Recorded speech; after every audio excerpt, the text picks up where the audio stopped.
Bon, alors, on se retrouve avec Manuel. Alors, Manuel, on l'avait déjà rencontré, je crois qu'on s'est rencontré au mois de Décembre, je crois. Hein, décembre. décembre. En fait, moi, je t'ai rencontré sur Internet au début de 2020, au début de la pandémie. Et, euh, et tu m'as ouvert les yeux sur beaucoup de choses par tes posts. Alors, d'abord, j'étais pas du tout complotiste, je t'en ai déjà parlé. En 2020, je débarquais là-dedans. Mais il y avait quelque chose qui m'interpellait. Tu m'as éveillé à plein de choses.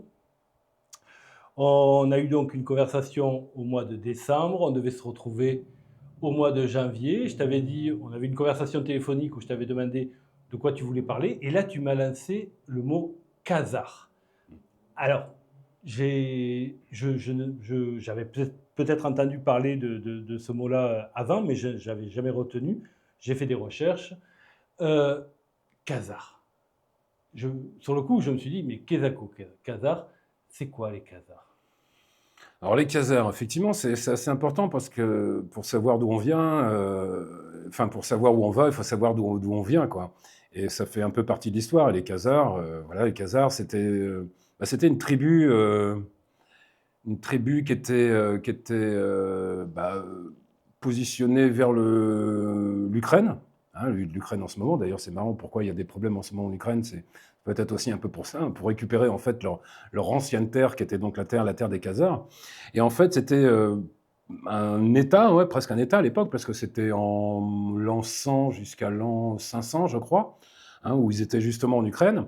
Et le problème des Khazars, en fait, c'est qu'ils étaient assez particuliers. Déjà, une religion plutôt obscure.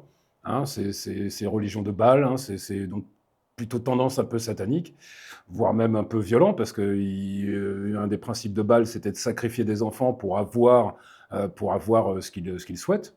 Hein, c'était l'offrande, en fait, en quelque sorte, donc pas très agréable. Hein. D'ailleurs, c'est pour cela aussi que tous les pays un peu autour étaient contre les Khazars, puisqu'ils généraient vraiment une grosse tension dans cette région d'Europe, enfin, qui n'était pas encore l'Europe, de cette région si, ouais, d'Europe, ouais. Et donc, du coup, vu la tension qu'eux généraient, les pays autour ont mis la pression sur les Khazars en disant ou vous adhérez à une religion monothéiste, ou on vous tue, quoi. Hein, on détruit, en fait, les Khazars. Donc, évidemment, ils n'ont pas voulu être détruits, et ils ont adhéré à une religion qui est donc le judaïsme. Voilà. Hein, ça, c'est vraiment le démarrage des Khazars. Après, l'évolution fait que les Khazars donc, étaient, soi-disant, judaïques. C'est ce qu'on appelle les Ashkénazes, hein, qu'on connaît maintenant. Hein, donc les Ashkénazes, qui sont des gens convertis, ils ne sont pas judaïques d'origine, hein, sont convertis. Et donc ces Ashkénazes, il y a eu une évolution des Ashkénazes, et entre autres des gens qu'on connaît un peu comme les Rothschild, hein, qui à l'époque s'appelaient les Bauer, famille Bauer, la famille Bauer était très impliquée dans les royautés. Hein, c'est eux qui fournissaient en fait l'or de différents rois d'Europe à l'époque, hein, qui apportaient donc, qui trouvaient de l'or pour financer les différentes guerres ou le train de vie de différents rois. Donc, ont pris une certaine importance au niveau de la royauté. Ensuite, suite à cette grosse importance, Bauer a dispatché ses 5 enfants. Hein, il avait 5 garçons. On est à quelle période là? Là, on est au XVIe siècle, D'accord. hein, 16e, XVIIe siècle à peu près. Hein. Donc, il dispatche ses enfants partout les capitales mondiales, hein, Paris, Vienne, Milan, évidemment l'Angleterre, voilà tous les pays fondamentaux, enfin tous les pays fondamentaux au niveau de la finance à l'époque, au XVIIe siècle. Et entre autres, Nathan Bauer, qui lui s'occupait de la finance anglaise. Hein, donc, qui a fait un coup magistral, qui est justement la guerre de Waterloo, où avec ses services secrets, entre guillemets, hein, ses services d'information plus, hein, parce que l'information est importante, d'autant plus à l'époque, plus on avait une information tôt au niveau de la finance, plus c'était intéressant au niveau financier, quoi. Et donc lui, il avait des espions sur cette guerre à Waterloo, qui lui ont rapporté l'information que Napoléon avait perdue, et il a pris des positions financières à la bourse anglaise, comme si Napoléon avait gagné. Évidemment que les Bauer étaient toujours scrutés par tous les financiers, et ils ont vu ces mouvements assez particuliers des Bauer sur le fait de vendre des actions, vendre des obligations d'État, comme si Napoléon avait gagné. Donc du coup, les gens ont vu que Nathan prenait ce genre de position, évidemment, tout le monde a suivi, parce que forcément, il devait avoir une information que les autres n'avaient pas. Donc du coup, c'est encore une belle arnaque, hein. Donc du coup, évidemment, toute la finance a commencé à vendre les actions, à vendre. Évidemment, le cours a complètement chuté, et Bauer a laissé faire tranquillement cette chute, et arrivé pratiquement à la fin de la chute, tout simplement, il a racheté toutes les actions à un prix dérisoire. Ce qui lui a permis, à la suite de cette action, de devenir le plus riche du monde, à l'époque, hein, de devenir le plus riche du monde et de prendre possession de l'économie anglaise. D'accord.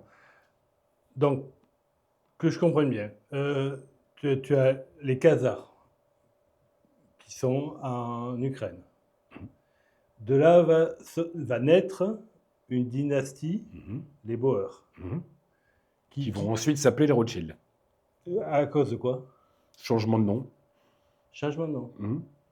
D'accord. Changement de nom, oui, après il y a une signification. Il y a une association, il y a un mariage quelque part qui doit se passer, non? C'est l'enfant du rocher, quoi, Rothschild. Donc c'est encore quelque part un peu religieux, quoi. Hein. C'est toujours pareil. Hein. Ils ont des tendances sataniques, hein, quand même.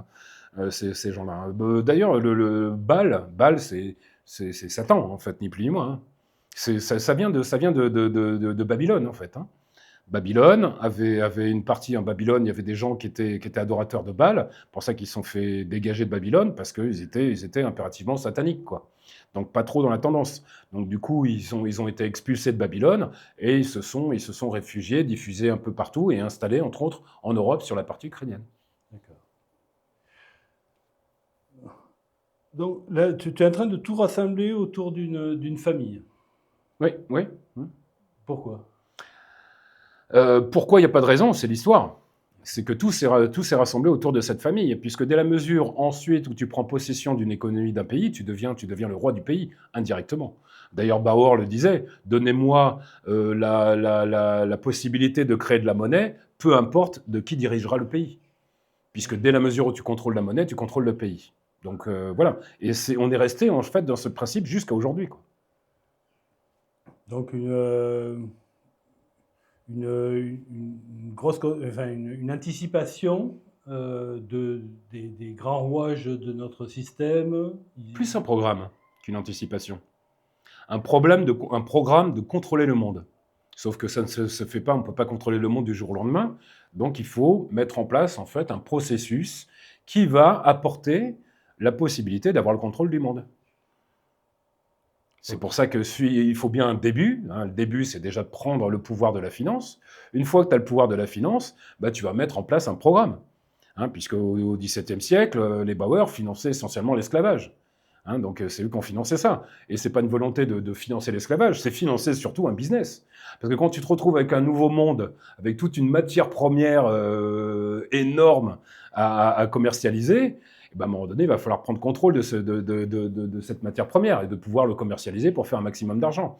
Donc rien de mieux que de mettre en place un esclavage, de l'esclavagisme, puisque c'est beaucoup plus rentable, quoi. Puisqu'on se retrouve sur un territoire qui est tout nouveau, qui est donc le Nouveau Monde, donc l'Amérique, mais avec des étendues monumentales. Je veux dire, tu vois comment c'est les États-Unis, hein, tu vois les pays agricoles, enfin, tu vois, c'était énorme. Donc tu imagines que le rendement aurait été beaucoup moins intéressant si tu devais payer tout le monde. Donc du coup, comme il y avait énormément de travail pour pouvoir dégager un maximum de bénéfices, le meilleur des moyens, c'est l'esclavage. Donc du coup, ils ont mis en place, et eux qui ont généré, avec d'autres, hein, bien entendu, hein, qui ont généré justement ce système-là. Et le reste des systèmes aussi, quoi. Parce que chaque chose se fait petit à petit, quand même. Tu vois. Donc une grosse fortune accumulée, un projet déjà en tête, un programme. Un programme. Tu t'expliques. Donc ça, on le sait, ces grandes familles ont une vision plus étendue que la plupart des mortels. Et c'est une dynastie, donc c'est un projet, c'est pas le projet d'un homme, c'est le projet d'une dynastie. Donc c'est un projet qui a pu se transmettre de génération en génération, bien entendu. Hein, tu ne peux pas, en une génération, prendre le contrôle total du monde. Donc c'est un projet sur plusieurs siècles et un projet dynastique, quoi. Je te laisse développer. Qu'est-ce qui se passe après? Bah, qu'est-ce qui se passe après? Donc on continue dans cette volonté de contrôler le monde. Donc du coup, on veut prendre possession des États-Unis.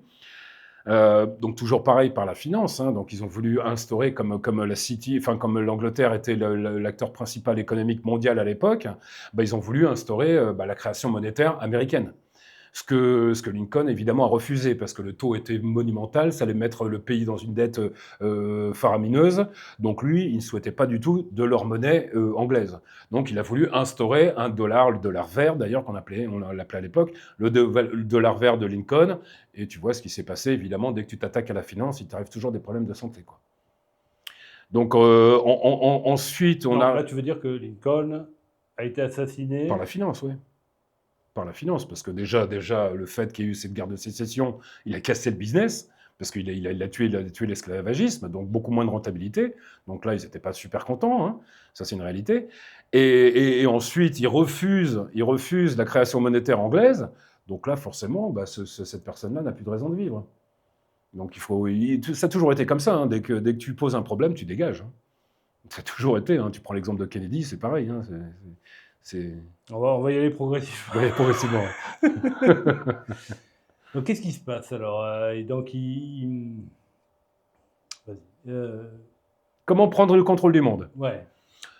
Donc le temps passe, on arrive, on va dire 1900, parce qu'il a fallu évidemment que ce pays se développe, et étant un des pays les plus grands au monde, avec une économie quand même relativement intéressante, donc il fallait prendre possession des États-Unis. Sauf que le problème, évidemment, il est difficile de prendre possession des États-Unis. Je te coupe, mais là, évidemment, ils vont investir dans le pétrole, j'imagine. Entre autres, J'imagine oui. qu'une partie de leur fortune Oui. vient du pétrole aussi. Oui, ça c'est plus les Rockefeller, le pétrole. Mais oui, après, on est toujours dans cette domination, hein. Le pétrole jaillit. Alors, au début, le pétrole était utilisé juste comme lubrifiant, et le système a voulu de mondialiser en fait la mécanique, parce qu'il faut savoir que les premières voitures n'étaient pas à pétrole, étaient électriques. Tu vois le truc? Ouais. Les premières voitures étaient électriques. Sauf qu'à ce moment-là, il y avait deux possibilités, ou l'électrique ou le pétrole. Évidemment, le système a opté pour le pétrole, parce que déjà, eux, ils finançaient le pétrole. Et surtout qu'en fait, en générant des voitures à pétrole, on allait pouvoir démocratiser la voiture pour tout le monde. Donc, faire un maximum d'argent. Donc, du coup, ils ont détruit le projet électrique pour privilégier le système pétrolier. Et ensuite, après, une fois que tu domines le système pétrolier, il faut pouvoir dominer. Et la Rothschild, c'était une mafia. Ils ont détruit tout concurrent a été détruit. Hein, il y avait des raffineries qui étaient concurrentes des Rothschild. Ils ont eu des problèmes, ils ont eu des incendies, elles ont été détruites. Au final, après, ils se sont retrouvés avec un monopole complet. Ce qui ensuite leur a permis, une fois que tu as le monopole du pétrole, déjà, t'es quand même pas mal. Et en plus, qui leur a permis de développer une autre branche, qui est Big Pharma, parce que dès la mesure où tu génères le pétrole, tu t'orientes vers la chimie, et donc les médicaments, des médicaments chimiques. Ce qui ensuite leur a permis, avec encore une bonne arnaque, en réunissant des soi-disant scientifiques, de détruire tout ce qui est médecine naturelle, en disant que les médecines naturelles, c'est du charlatanisme, et donc du coup, il vaut mieux être soigné par des médicaments qu'est la science et le modernisme, que les trucs à l'ancienne, à se soigner avec des plantes. Ensuite, tout simplement créer un ordre de médecins, puis surtout une école de médecine, cette école de médecine va évidemment promouvoir les produits chimiques que les produits naturels. Et c'est comme ça que tu arrives à dominer le système de santé. Il y a plein de choses qui vont dans ton sens. Nikola Tesla va finir dans la misère, oui, alors qu'il avait des brevets qui valaient des millions. Oui. Tesla, c'est dommage. Mais Tesla, pour moi,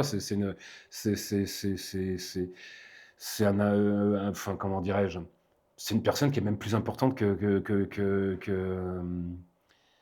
n'importe quel autre scientifique, quoi, parce que Einstein même, tu vois, parce qu'il a développé plein de choses, quoi. Il a développé le courant alternatif, hein, puisqu'au début il n'y avait pas de courant alternatif. Et il a développé c'était la radiocommande, la radiocommande, tellement de choses que l'on doit à Tesla, c'est incroyable. Et entre autres l'énergie libre, c'est un truc de dingue, parce que ça c'est un truc qui est fondamental, qu'on retrouve maintenant dans beaucoup de sciences, ou même dans des vieilles sciences antiques. Hein, parce que, entre guillemets, il y en a certains qui estiment que les pyramides de Gizeh, par exemple, c'était tout simplement des tours Tesla. Tu vois, en jouant avec, enfin, il y a différentes choses à étudier, vraiment à développer. Mais c'est intéressant quand on développe parce que ça ressemble énormément au principe scientifique de la tour Tesla. Et la tour Tesla, c'était tout simplement utiliser l'énergie ionique qui est dans l'atmosphère pour en tirer de l'énergie. Et il avait réussi. Il avait même créé une voiture qui avait roulé pendant 600 km avec aucune énergie, juste un moteur quantique, en fait. Tu vois. Et voilà, c'était une révolution. Sauf qui finançait ce projet? C'était JP Morgan, gros financier, parce que lui était vraiment à l'affût de nouvelles sciences pour pouvoir évidemment développer. Mais quand Tesla lui annonce, parce qu'au début il avait menti, au début Tesla lui avait parlé plutôt de radiocommunication. Donc eux ils étaient très à cheval sur la communication, puisque comme je te disais tout à l'heure, si tu as des infos avant tout le monde, au niveau de la finance, c'est primordial. Donc Tesla avait menti pour avoir des financements en disant moi je travaille plus sur la radio. Et donc la radio, si tu peux avoir une information rapide, c'est d'autant plus intéressant pour la finance. Mais finalement, il s'est rendu compte que non, ce n'était pas du tout de la radio, mais de l'énergie libre. Et lui, en plus, JP Morgan était complètement en train d'investir dans du cuivre. Tu vois, il avait racheté plusieurs usines de cuivre. Pourquoi? Parce que c'était l'énergie alternative et qu'on allait avoir besoin de câbles pour pouvoir transporter l'énergie. Et là, un inventeur lui annonce qu'il va pouvoir apporter de l'énergie sans câble et gratuite. Non, c'est pas possible. C'est pas possible. Qui va payer? Tu vois, qui va payer des produits naturels, l'énergie naturelle? Parce que tout simplement, la Terre, c'est un aimant. Donc du coup, si tu arrives à te brancher sur cet aimant, tu as l'énergie infinie, quoi, et gratuite. Donc c'était pas imaginable de pouvoir quantifier ce genre d'invention. Donc du coup, il a supprimé les subventions, et ensuite, bien sûr, ces inventions ont été détruites.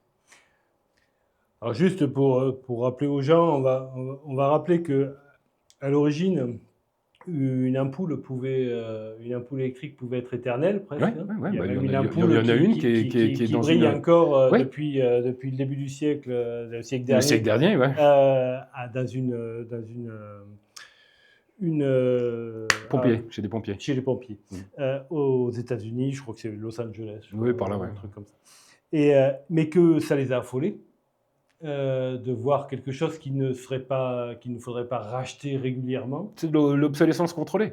Et donc, voilà, C'est tout bête, hein. C'est qu'en fait, à l'époque, pour faire ces ampoules-là, mettez un filament. Et ce filament était relativement costaud. Donc, du coup, il ne pétait jamais.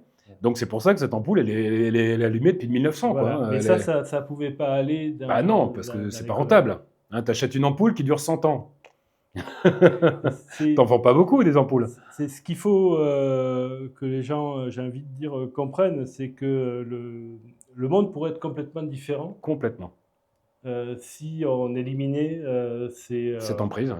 cette emprise nuisible sur la société, sur le monde, Ce veut contrôle du peuple, en fait, un contrôle du de peuple et du monde, en fait, hein, parce qu'ils ont tellement de pouvoir et tellement d'argent qu'ils imposent, en fait, leur discours. Et tout le monde suit, tout simplement. Hein, c'est justement cette situation-là qui leur a permis d'arriver à la situation actuelle, qui est un contrôle presque total à l'heure actuelle.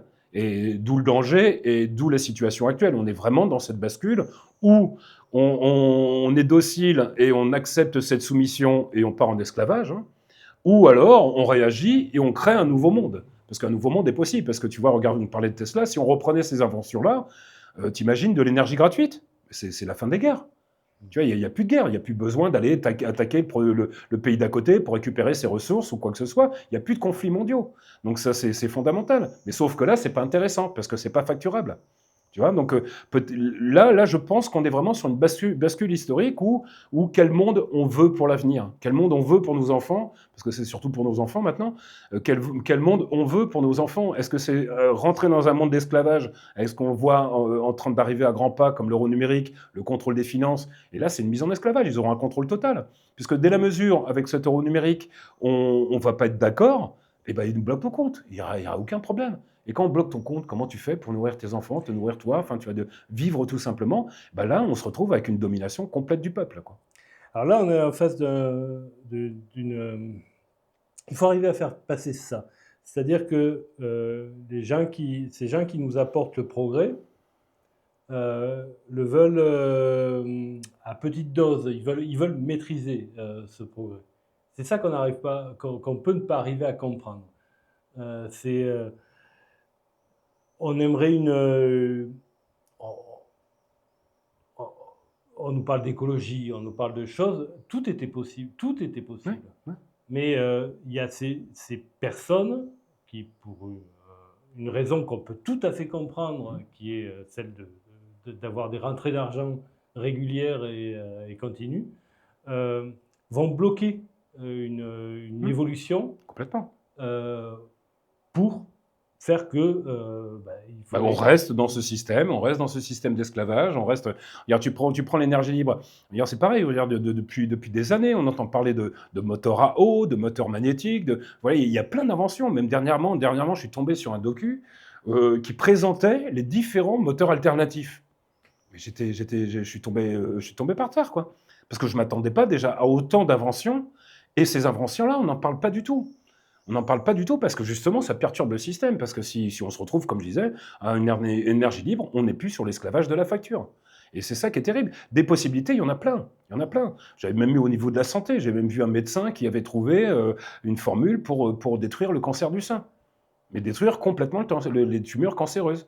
Il présente son dossier à Big Pharma, mais Big Pharma lui rignait en disant « Ok, je te rachète ton produit, mais le problème, c'est qu'un patient qui est guéri, c'est un client de perdu. » Hein, il vaut mieux payer une chimiothérapie qui va te durer toute ta vie, qui va te détruire et qui va te coûter énormément, que de trouver une pilule qui, en 15 jours, va te soigner. Tu vois, on est dans ce domaine-là. Que ce soit au niveau énergie, que ce soit au niveau de technologie, on bride tout ça pour nous garder dans une idiocratie qui va jamais nous faire évoluer, quoi. Tu vois? Alors, donc, selon toi, le lien, parce qu'on est passé à la vitesse de la lumière entre les Khazars Mmh. et les Boers, selon toi, le lien, il est clair Il est clair entre. et puis il est continu. Il est continu parce que, bah tiens, je vais te présenter l'évolution de la finance qui nous a mis dans cet état que l'on est aujourd'hui. C'est tout simple, ça va te faire assez rire, parce que ça part, enfin, mon analyse part du Titanic. Mhm. Étonnant, une grande histoire, le Titanic. Un iceberg. Mais le Titanic, c'est, entre guillemets, le premier 11 septembre du siècle dernier. Pourquoi? Parce que tout simplement, à cette époque-là, 1900, les banquiers voulaient mettre en place cette fameuse Fed, hein, Mhm. la Banque fédérale américaine, qui n'a rien de fédéral, qui n'a rien d'américain, qui est purement tout simplement un groupement d'intérêts économiques des banques centrales. Basta. Hein, c'est une organisation de banques qui ont généré cette structure pour avoir un contrôle financier. Sauf que, évidemment, un tel pouvoir, bah, les plus riches du monde, entre autres aux États-Unis à l'époque, ne voulaient surtout pas que les banques puissent avoir un tel pouvoir. Parce que ça allait leur donner un pouvoir monumental et un contrôle de la finance, un contrôle de l'économie, et qui évidemment n'est pas productif pour le peuple. Donc il y avait énormément de personnes qui étaient contre. À l'époque, c'était vraiment dans les papiers des journalistes, voilà, les gens ne voulaient pas de Fed, parce qu'ils savaient très bien que ça allait être une mise en esclavage du peuple. Donc on n'en voulait pas. Donc évidemment que les banquiers, eux, voulaient l'instaurer. Et donc, évidemment que les banquiers, hein, toujours leur même technique, c'est de se débarrasser des gens qui perturbent. Évidemment, tu imagines bien qu'ils n'allaient pas tuer accidentellement toutes les personnes, parce qu'il n'y avait pas qu'une seule personne, ils étaient une bonne dizaine, hein, parce que c'était des financiers, c'était des économistes, c'était tout un regroupement de personnes qui étaient totalement contre cette idée. Donc, évidemment, comme on ne peut pas tuer tout le monde, ça se verrait un peu, et ben, tout simplement, c'est de générer un événement. Cet événement qui est la traversée de l'Atlantique avec le plus beau bateau. Alors évidemment, comme on va accueillir que des grands pontes et des élites, c'est pas une barque en bois. Donc c'est pour ça que le bateau en lui-même, à l'intérieur, c'est tout le luxe monumental. À l'extérieur, c'est vraiment du bas de gamme de chez bas de gamme avec un coup de peinture dessus. Hein, c'est pour ça qu'il n'a pas tenu énormément. Et donc on organise cet événement-là, on met tous les opposants politiques dans ce bateau, et puis il arrive ce qu'il arrive. Ok. Ce qui leur a permis, suite à cet accident, de tout simplement avoir à l'époque le président des États-Unis qui était complètement corrompu à la finance, qui a validé la Fed, donc la Banque centrale, qui est complètement une trahison monumentale, hein, contre le peuple, puisqu'à partir de là, pour pouvoir financer l'achat du dollar, ils ont mis en place l'impôt sur le revenu. Hein. L'impôt sur le revenu permettait de payer la dette d'achat d'argent à des banques centrales, alors que normalement, ça devrait appartenir au pays. Dès la mesure où tu as un groupement qui s'occupe de la fabrication de ta monnaie, il prend le contrôle de ton pays. Ok. Alors, pour que chacun puisse y trouver son compte, on, on va dire qu'on peut admettre qu'un iceberg coule ce bateau, mais on doit admettre Il est aussi... bien tombé, cet iceberg. Voilà. On doit admettre aussi que le hasard faisant bien les choses, Mmh. à l'intérieur de ce bateau, un certain nombre... Pas de bol, ils n'ont pas eu de bol. Ouais, voilà. Un certain nombre d'opposants qui vont ne plus pouvoir s'opposer par la suite à la force des choses. Difficilement, ils sont au fond de l'eau. Ils ne pourront pas s'opposer et donc va s'installer quelque chose juste après, ce que tu nous expliques donc. Qui est donc la banque centrale. À partir de là, tu contrôles la monnaie du pays, donc tu contrôles le pays, puisque c'est toi qui décides de l'économie du pays. Ce qui va permettre de jouer sur les taux, tout ça, donc ça permet de contrôler le pays. Donc maintenant, dans le projet de contrôler le monde, il suffit de reproduire ce même schéma dans les autres pays, tout simplement. Dès la mesure où tu te retrouves à mettre en place des banques centrales dans les différents pays, tu prends le contrôle des pays, tu prends le contrôle de la monnaie. Ensuite, simplement pour continuer dans le contrôle, il suffit très facilement d'avoir des gens corrompus dans l'État. Ils sont très sensibles par rapport à ça. Tu as des gens corrompus dans l'État qui vont te mettre le pays dans des dettes et des surendettements. Tu vois la France, suite à la guerre mondiale en 1950, on était plutôt bénéficiaire. On avait plus d'argent que ce qu'on avait dépensé. Jusqu'à 70, 80, parce que 70, 71, je crois, il y a eu la loi Rothschild, qui est encore une grosse arnaque contre le peuple, puisqu'avant, l'État pouvait emprunter à 0% à la Banque de France. Donc, emprunter de l'argent, fabriquer des routes, des hôpitaux, tout et n'importe quoi qu'a besoin l'État, ensuite prendre l'argent des impôts, rembourser cette dette à zéro. Donc, ça coûtait absolument rien à l'État. Ça permettait de développer l'État. Et à partir de 71, c'est là où tu as besoin de gens corrompus, qui est comme Pompidou et Giscard d'Estaing, qui étaient tous les deux des financiers, des anciens financiers, des anciens banquiers Rothschild, qui ont été évidemment placés en France pour instaurer cette loi qui a été dictée par Rothschild. Et donc, du coup, ils instaurent cette loi qui est complètement débile, qui est d'emprunter dans les marchés privés à un taux plutôt que d'emprunter à 0% à la Banque de France. Ensuite, tous les jours, en ayant... Alors, on va juste faire un point, parce que les gens ne le savent pas forcément, mais en principe, au moment de la libération, la Normandie, les Américains qui débarquent sur les plages et tout ça, il était prévu Libération, oui. qu'il y ait un dollar français. Les gens ne le savent pas, mais il était prévu...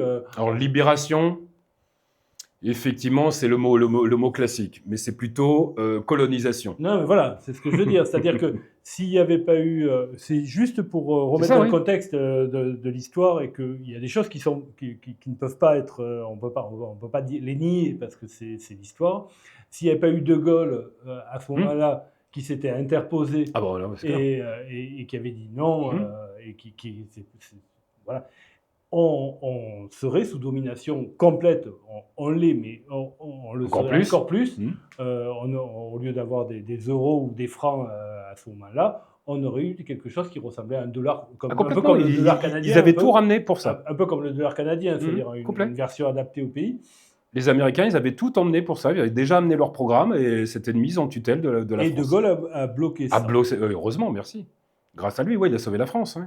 Il a sauvé la France, tout simplement. En fait, il a pris toutes les préfectures avant les Américains. C'est-à-dire que les Américains ont débarqué, ils n'ont pas débarqué pour libérer la France, mais pour la coloniser. Puisque qui a réellement libéré la France? C'est plutôt les Russes, avec 26 millions de morts. S'ils n'avaient pas occupé, c'est des choses qu'il faut rappeler aux Français. C'est clair. S'ils n'avaient pas occupé les Allemands sur le front de l'Est, c'est plus qu'une occupation, quand même. Non, mais voilà, ils ont occupé, je veux dire, Rix à se battre. Les Allemands auraient pu se concentrer sur l'Ouest. Il n'y aurait jamais eu de débarquement. Il n'y aurait jamais eu de débarquement. Il n'y aurait jamais eu de débarquement, ça c'est une réalité. Parce que t'imagines s'il n'y avait pas eu cette guerre en Russie, la quantité de potentiel militaire que Hitler aurait eu. Mais on parlerait allemand aujourd'hui, quoi. On parlerait allemand aujourd'hui. Ça, c'est une réalité. Et la volonté était effectivement d'arriver, de coloniser la France, et c'était pas du tout de nous libérer. D'ailleurs, en région Normandie-Bretagne, il y a eu plus de morts quand il y a eu le débarquement que quand il y a eu les Allemands. Tout à fait. Ça, c'était une destruction. Et après, je te parle pas des meurtres, des viols et tout ce qui a pu être généré par les Américains. Ça, on n'en parle pas du tout parce que c'est des sauveurs. Mais qui nous a annoncé que c'était des sauveurs ? le système qui nous a fait croire, grâce au cinéma américain, qu'on a été sauvé par les Américains. Mais parce que justement, les Khazars détestent la Russie. Parce que c'est la Russie qui a tué le pays khazar, tu vois. Donc il y a toujours eu, tout au long de l'histoire, une volonté de détruire la Russie. Que ce soit avec les bolcheviks, que ça soit... Ils ont détruit la monarchie russe. Hein, ils sont contre la Russie. Il y a cette haine viscérale des Russes. Et encore aujourd'hui, hein, d'ailleurs. Si ce qui se passe aujourd'hui, en ce moment, on est encore dans cette histoire. Parce que les Khazars veulent détruire la Russie, veulent prendre possession des matières premières russes et font tout le possible. Il y avait un programme du Pentagone qui était de démanteler la Russie et de partitionner la Russie avec les matières premières. Il y a un programme parce que comment veux-tu faire une mondialisation si tu n'as pas tout le monde?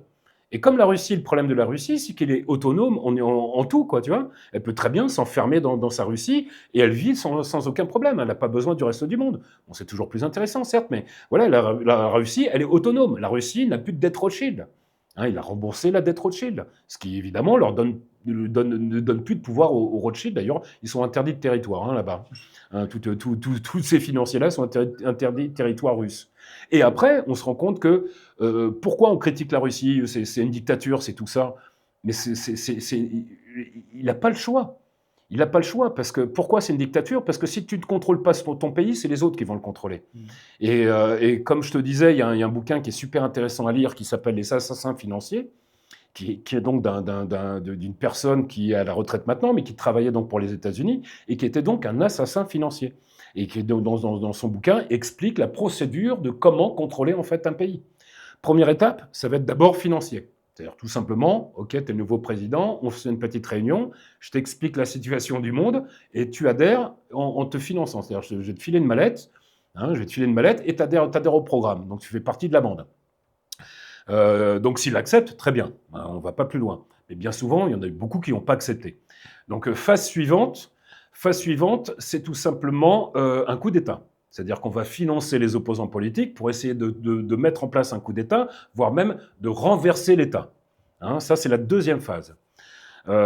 Si cette phase-là ne fonctionne pas, par exemple comme en Irak, hein, ils ont essayé de corrompre Saddam Hussein, il n'a pas voulu de leur argent parce qu'il n'en avait pas besoin.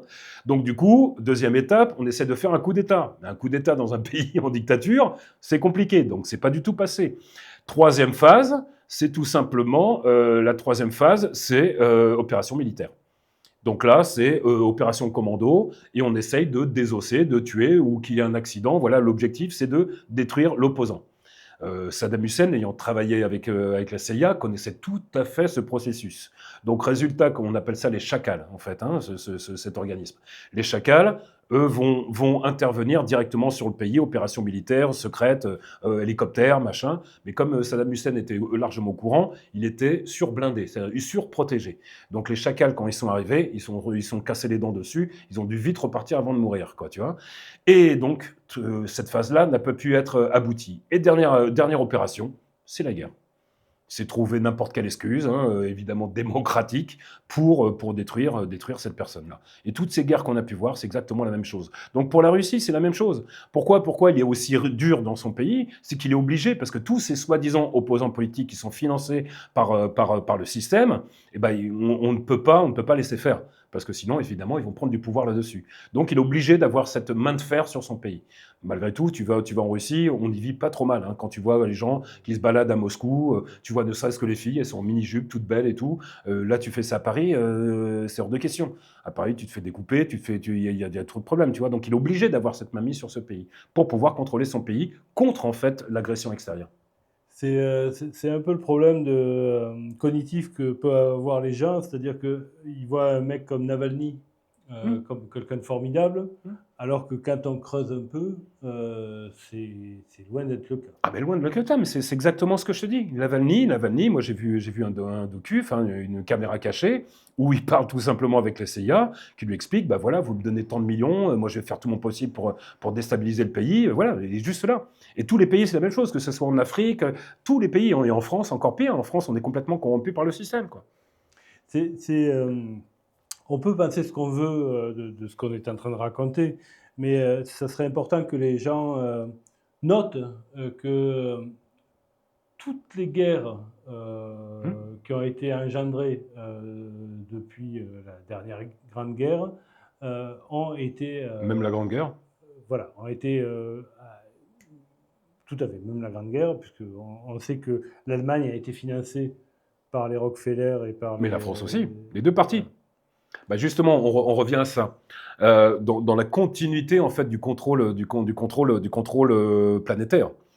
C'est qu'effectivement, donc on se retrouve donc avec des banques centrales qui commencent à s'installer partout dans le monde.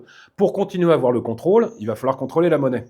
Donc tout simplement organiser des guerres, hein, que ce soit 14-18 ou 39-45, hein, c'est pas des guerres démocratiques ou quoi que ce soit, c'est des guerres du système, hein, ni plus ni moins, puisque évidemment c'est un sacré coup financier puisqu'ils finançaient les deux parties. Donc là, au moins, tu es sûr d'être gagnant. À partir de là, tu finances les deux parties. Mais ensuite, suite à la guerre, tu vas demander le remboursement, évidemment, de tout ce qu'on te doit. Évidemment, tu vas pas prendre cette monnaie de singe de leur pays, que ce soit l'Allemagne ou la France ou l'Angleterre, cette monnaie qui ne vaut absolument rien par la confiance qu'on leur accorde. Mais là, les États-Unis, là où ils ont été forts, c'est qu'ils ont demandé tout simplement le remboursement en or physique. Donc, résultat, tout cet or-là s'est retrouvé sur le territoire américain, donc Fort Knox. Et donc, du coup, ils se sont retrouvés à être le possédant, enfin, celui qui possède le plus d'or dans le monde entier.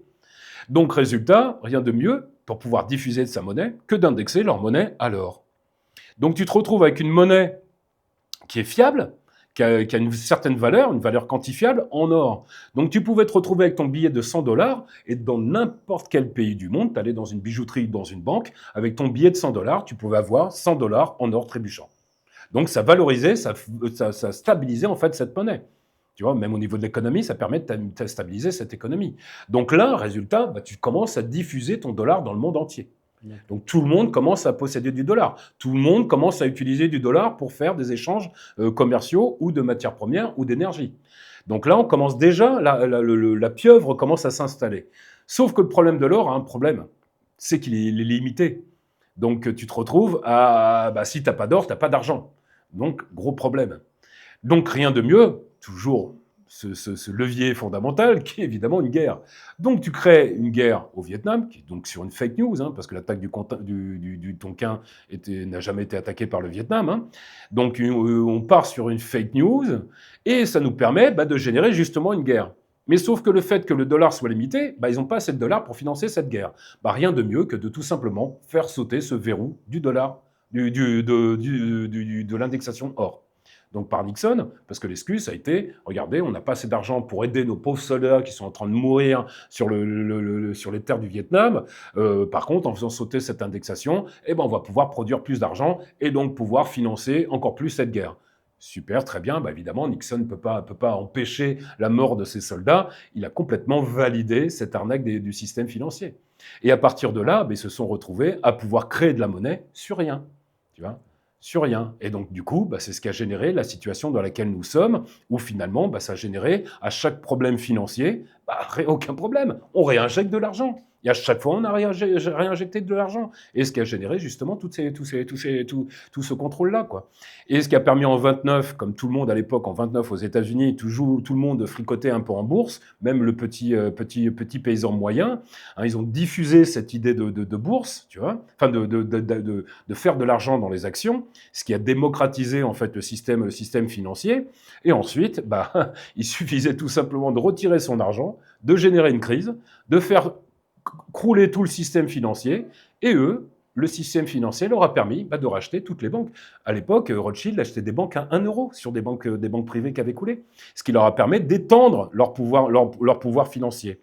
Ensuite, pour avoir encore plus de contrôle, il suffisait tout simplement, une fois que ce dollar, cette indexation or a sauté, qu'ils ont pu sortir de l'argent comme ils le souhaitaient, il suffisait tout simplement de mettre maintenant les pays dans les dettes. En ayant des gens corrompus dans tous les États mondiaux, hein, je prends l'exemple de la France, hein, avec Pompidou et Giscard d'Estaing qui ont commencé le programme en mettant le pays dans la dette, en empruntant sur les marchés privés au lieu à 0% sur la Banque de France. Ensuite, il suffisait tout simplement d'avoir des hommes d'État corrompus qui ont fait des crédits et des crédits et des crédits à tire-larigot avec les différents, que ça soit droite ou gauche. Hein. Il y a pas de droite ou de gauche. Hein. C'est les histoires politiques, c'est juste pour nous diviser. Il n'y a qu'un système, le système financier. Droite et gauche, ils travaillent ensemble. On a pu le voir en France. Hein. On a eu la gauche, on a eu la droite, que ce soit le RN qui est complètement corrompu au fait au système. On ne sortira pas du système. C'est que le système doit revenir au pouvoir du peuple. Il faut que le peuple puisse décider et pas le système financier. À partir de là, ils se retrouvent donc avec des hommes d'État corrompus qui ont mis notre pays dans une dette. Une fois que le pays est surendetté, il est contrôlé par ses financeurs. Alors là, il y a un moment clé pour moi qui intervient, c'est l'année 1972. 1972, il y a le professeur Meadows qui va faire tourner un des premiers ordinateurs aux États-Unis et qui va balancer cette phrase « Une croissance infinie dans un monde fini est impossible ». Oui. Ce qui va être qui va créer un raz-de-marée, il va se faire insulter par les économistes, puisque ça va à l'antithèse de leur logique. Mais quelque part, on sait bien qu'ils ont que certains dans les plus hautes sphères ont bien compris la leçon, qu'il va se passer quelque chose, qu'à un moment donné, tout ça va s'effondrer. Et Meadows, dans les années 72, va bien clarifier, va faire une courbe qui stipule bien que dans les années qui démontre sa autorité, ouais. 2020-2040, on a un gros souci avec cette production massive, voilà, il y a un problème, ça ne peut pas se passer comme ça. Ils vont le rentrer dans leur logique apparemment, puisqu'il y a quelque chose qui va s'accélérer là. Il y a quelque chose, si on en est là aujourd'hui, s'il se passe ce qui se passe depuis 2020, c'est bien qu'il y a eu une réflexion sur, il y a un changement de paradigme.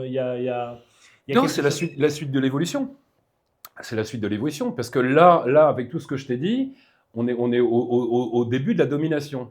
Mais là, à l'heure actuelle, ils possèdent tout. Regarde, tu prends BlackRock, Vanguard et State Street, ils possèdent l'intégralité de la planète. Alors attends. Au niveau de l'économie. Hein. D'accord. Donc à partir de là, dès que tu possèdes tout, il faut changer de système. C'est-à-dire que maintenant, on arrive à un point où l'homme devient une marchandise. Donc du coup, on change complètement de paradigme. C'est-à-dire maintenant, on possède tout. Attends, quand tu dis on possède tout, ils possèdent tout. Il y a des secteurs qui leur sont, il y a des zones géographiques, des pays qui leur sont pas accessibles. La Chine, ça leur est pas accessible. L'URSS, c'est non, mais je veux dire, si on prend on prend une carte, on met les Occidentaux, donc ça représente 25%. D'accord. 75%, c'est l'Afrique, l'Asie, la Chine, l'URSS, au niveau de la population. Donc là, ils n'ont pas accès, là. Non, cela non, parce qu'il y a quand même une lutte sur cette planète. La Chine lutte, la Russie lutte pour justement pas rentrer dans cette mise en esclavage. Mais quand tu regardes la possession au niveau du CAC 40 ou même de la bourse mondiale, la majeure partie des actions sont en possession de ces trois entités qui représentent plus de 10 000... Enfin, BlackRock, c'est pratiquement plus de 10 milliards d'actifs. BlackRock possède pratiquement 50% de notre dette. Donc quand tu possèdes 50% de la dette d'un pays, tu en fais ce que tu veux. D'ailleurs, c'est ce qui se passe pour nous en ce moment en France, quoi. C'est eux qui décident de tout. Hein. Et donc, il n'y a plus de démocratie. Donc on vote pour qui ? Pour des gens qui ont juste qu'une apparence et aucune efficacité sur notre pays. Tu vois, c'est là où le danger, où finalement, il n'y a plus de démocratie. On est dominé par un système financier et non plus par une démocratie. Donc là on est dans une bascule. C'est ce que je te disais tout à l'heure, où on accepte cette mise en esclavage, où on se bat pour devenir souverain. Après, c'est tout à chacun de choisir à l'heure actuelle. Alors, il y a un moment... Libre arbitre. Il y a un moment dans l'histoire où j'aimerais qu'on revienne, c'est 2001, 11 septembre. Il se passe quelque chose qui est mondial, qui sera retransmis sur toutes les télés. Ouais. Qu'est-ce qui s'est passé ? On est toujours dans ce système de domination mondiale. C'est qu'on arrive, on arrive à un moment donné où, pour continuer à prendre possession du monde, bah, il va falloir donc créer un impact monumental, qui est donc ce fameux 11 septembre, qui est une attaque complètement organisée. Là, on va le découvrir par la suite, parce que là maintenant, on est dans la phase des révélations. Mais le 11 septembre, c'est encore et toujours un coup financier, comme le Titanic, exactement pareil. C'était une volonté de domination mondiale. Il faut se rappeler, donc pour ceux, il y en a qui sont peut-être pas nés, hein, qui regardent la vidéo et qui n'auront pas été nés. Il faut se rappeler que juste après le 11 septembre, il va y avoir un axe du mal qui va être déterminé Voilà. par l'Amérique. Mmh. Et donc, on va avoir l'Irak, l'Irak, non, l'Irak, qui va devenir la cible par la suite. Donc ça, il y a une volonté de faire tomber quelque chose. Bah, forcément, puisque l'Irak, lui, voulait ouvrir son marché de l'énergie à l'euro. D'ailleurs, c'est pour ça qu'il avait eu le soutien de Jacques Chirac, parce que Jacques Chirac, lui, ça lui va tout à fait. Hein, au lieu d'acheter du dollar pour ensuite acheter de l'énergie en Irak, il a juste à prendre sa monnaie et d'acheter de l'énergie. Donc gain plutôt positif. Donc évidemment, c'est toujours pareil. Dès qu'on attaque le système, on se fait désosser. Donc il attaque l'hégémonie du dollar, et ben il t'arrive un problème. C'est le programme que je te disais, des assassins financiers. Ou tu suis le programme, ou tu subis les conséquences. Ben, il en a subi les conséquences. Kadhafi, exactement pareil. Le problème de Kadhafi, qu'est-ce qu'il voulait faire? Il voulait faire un dollar africain. Un dollar or africain. Encore pire. Là, tu t'attaques au dollar, mais en plus, tu indexes ta monnaie sur l'or. Ce qui va évidemment changer complètement la donne du pouvoir monétaire.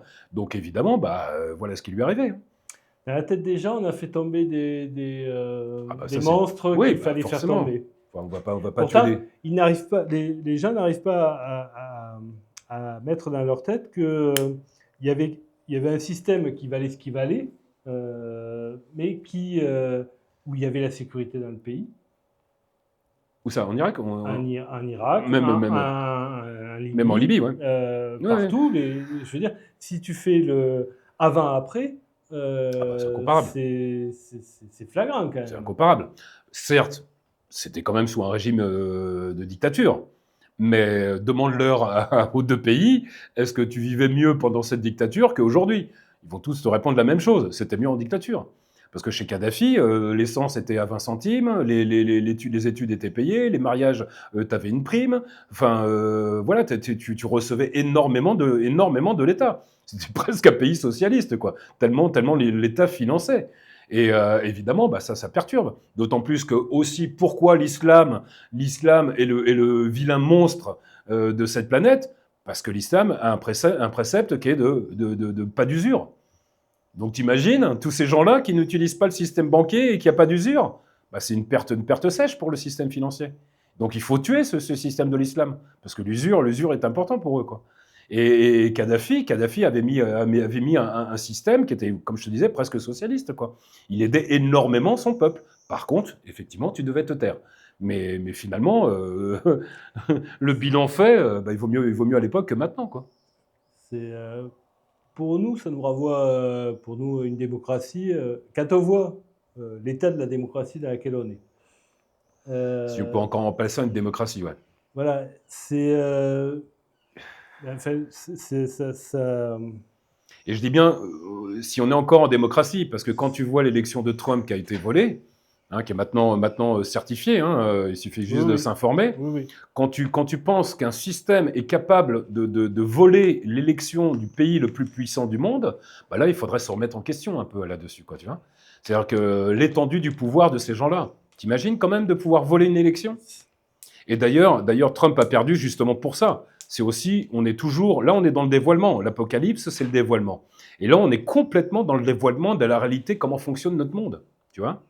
Et là, on vit un moment historique, c'est super intéressant ce qu'on vit. Bon, pas toujours facile, je te l'accorde, mais c'est super intéressant. Là, il y a un changement. Pourquoi? Parce qu'il y a deux mondes qui s'affrontent sur notre planète. Et là, les États-Unis, c'est le parfait exemple avec Trump.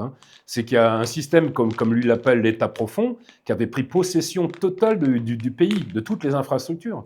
Et quand je te parle de domination mondiale, c'est exactement ça. Tu vois, l'ONU a été créée par le système, le FMI a été créé par le système, l'OMS a été créé par le système. Comme ça, ces organismes qui sont élus de personnes prennent un pouvoir monumental sur la planète. Et ce pouvoir est détenu par eux. Tu vois ? Regarde, tu prends l'OMS est à 80% financé par Bill Gates, tu vois, le système. Le FMI n'aide pas du tout les pays, il est plutôt les enfonce, tu vois. Et là, justement, on est dans le mouvement planétaire, puisque ce système-là est justement attaqué, entre autres, par les BRICS. Tu vois, c'est là où c'est intéressant, c'est que les BRICS ne viennent pas de nulle part. Les BRICS est un anti-système, justement, puisqu'ils veulent ne plus être sous la domination américaine, puisqu'avant, il n'y avait qu'un seul système financier qui était le système SWIFT, ce qui leur permettait justement d'avoir tous les contrôles sur les transactions financières de tous les pays. Et ce qui leur permettait aussi de pouvoir imposer un embargo dans n'importe quel pays, puisque c'était le seul système financier. Là, maintenant, on change de paradigme. Là, et maintenant, il y en a deux. C'est pour ça que la plupart des pays sont en train d'adhérer aux BRICS, puisqu'il y a beaucoup moins d'obligations que le système SWIFT. Là, il y a plus de 47 pays qui vont adhérer aux BRICS. Ils ont commencé à 5 pays, qui étaient donc la Russie, la Chine, l'Inde, l'Afrique du Sud et le Brésil. Et là, maintenant, on atteint les 47 pays, c'est-à-dire pratiquement la moitié du PIB mondial, quoi, tu vois. Donc, on commence à avoir un poids relativement important. D'autant plus qu'en plus, leur volonté est de revenir à l'indexation de matières premières sur leur monnaie. L'or, des matières premières, principalement l'or. D'où l'explosion de l'or en ce moment. T'imagines que là, l'or, en un an, on a pris plus de 44%. Tu vois, on est pratiquement à 91% de gains en 5 ans. C'est-à-dire tu doubles ton capital en 5 ans avec l'or. T'imagines ? Il n'y a aucun placement financier qui propose ça. Sauf que, évidemment, c'est complètement écrasé, complètement effacé. Là-dessus. Et donc, les BRICS veulent revenir à l'étalon or, donc stabiliser l'économie, c'est-à-dire c'est plus du tout des banques centrales qui vont... En fait, c'est une attaque aux banques centrales, en fait, tu vois, ce système. C'est la destruction des banques centrales. Et pour continuer dans la destruction des banques centrales, entre autres aux États-Unis, tu as Trump qui va mettre en place un nouveau dollar, un dollar indexé à l'or. D'ailleurs, en plus, avec l'effigie de Kennedy, puisque le programme de Trump n'a rien de nouveau. Le programme de Trump, c'est le programme de Kennedy. C'est de détruire les banques centrales, c'est-à-dire reprendre possession de l'économie de son pays, détruire les organismes qui sont néfastes, comme la CIA, le FBI, pas super non plus. Et là, on est complètement dans le dévoilement. Parce que Trump s'est laissé faire tout au long de toute cette période pour montrer au monde qui ils sont. La volonté de l'attaquer avec différents procès pour pouvoir le faire taire, parce que sa volonté est de dévoiler la réalité. Donc, tous ces dossiers, affaire Epstein, affaire Puff Daddy, c'est pas juste des dossiers comme ça, c'est des dossiers qui font partie du système. Parce que tu prends l'affaire Epstein, c'est pas que de la pédophilie. La pédophilie, c'est un outil. Mais ils utilisaient cette perversité de pédos pour justement prendre contrôle du système. Parce que quand tu as genre le directeur de JP Morgan qui est pris en photo, parce qu'évidemment dans cette structure d'Epstein, dans son île Lolita, là, tout était filmé, quoi. Et quand tu as genre le PDG de JP Morgan, où ils ont des images de ce PDG avec une gamine de 12 ans sur les genoux, voire même pire, t'imagines bien le pouvoir qu'ils ont. Et tu apprends que cette organisation a été générée par le Mossad, donc par le système encore, quoi, tu vois. Et tu retrouves, tout est lié en fait, tout est lié. Ce qui me paraît le plus difficile pour nos sociétés, en fait, c'est de prendre conscience, et pourtant on pourrait depuis 2005 avec l'histoire sur l'Europe, le vote Oui. contre l'Europe et le fait qu'on ait été... vous dites ça, mais Bel exemple de démocratie. J'en ai rien à foutre. Ouais. C'est qu'on n'arrive pas à imaginer que nos élites travaillent contre nous. Et c'est quelque chose qu'on ne retrouve pas sur un URSS, même en Chine, on peut penser ce qu'on veut du contrôle social et de tout ce qu'ils mettent en place. Malgré tout, tu as le sentiment, quand tu te penches un peu sur la question, que le peuple est important. Tu comprends ce que je veux dire? Ouais, tout à fait, mais le peuple, c'est qu'une matière première pour eux. C'est ni plus ni moins, faut Pour les, arrêter. donc là, tu parles pour les Occidentaux, Non, pour le système. pour le système. Pour le système, parce que effectivement, on nous programme pour dire que l'élite, elle est pour nous, que l'on va voter pour. Mais ça, c'est de l'illusion pour faire croire au peuple que tout va bien, quoi. On est dans cette matrice. Hein, tu vois, le film Matrix, là, tu vois, c'est un documentaire, c'est pas un film qui explique tout simplement dans quel système nous sommes, quoi. L'élite ne fonctionne pas du tout pour nous, elle fonctionne pour elle. Et depuis le début, hein, tu reprends un peu l'histoire de 1789. 1789, c'est déjà un premier impact de l'élite et non du peuple. Ils nous font croire que cette révolution a été populaire, alors que pas du tout, elle a été organisée par le système. Tout simplement pour prendre le pouvoir du roi et le transmettre à eux, tout simplement. Hein, ensuite, après, évidemment, sous la coupe de la révolution, le peuple, mais c'est eux qui ont tout organisé. Hein, il suffit ensuite d'avoir des bons orateurs qui va faire de grands discours soi-disant démocratiques, mais finalement, c'est signe en bas de la feuille, c'est moi qui vais décider pour toi. Et depuis le début, c'est ça. Et dès la mesure où ils ont installé cette pseudo-république, parce qu'au début en France, personne n'en voulait de cette république, hein. Elle a été imposée. Hein. Tu prends l'histoire de la Vendée, hein, tu comprends tout à fait la tendance et la volonté de l'époque, quoi, hein. Et à partir de là, bah, c'est le début du système, c'est-à-dire que eux vont décider pour nous, et ils vont être payés, ils vont être grassement payés sur notre dos là-dessus, et c'est eux qui décident de tout, c'est eux qui décident des lois, et c'est eux qui se protègent. Regarde, t'as une législation pour les élus, t'as une législation pour le peuple. Tu regardes tout au long de toutes les affaires que l'on peut croiser sur les médias, ils se servent, mais grassement sur le dos du peuple. Et je pense que si on avait un contrôle financier comme a pu être effectué aux États-Unis, on serait tout aussi surpris qu'aux États-Unis. Je ne sais pas si tu as vu le dossier Aid, USAID. Tu vois, c'est le dossier USAID. Ben là, on voit encore le fond du système. C'est que ce système USAID finançait tous ces organismes. Hein, USAID a financé le coup d'État Maïdan en Ukraine. Ce USAID a financé toutes les actions frauduleuses de la CIA. USAID finançait tous ces organismes, tous ces ONG, qui est donc Open Society de Soros, qui génèrent justement toute cette instabilité avec LGBT. Hein, qui perturbe évidemment la structure cognitive des gens, que ce soit Black Lives Matter, que ce soit tous ces systèmes-là sont financés en gros par lui.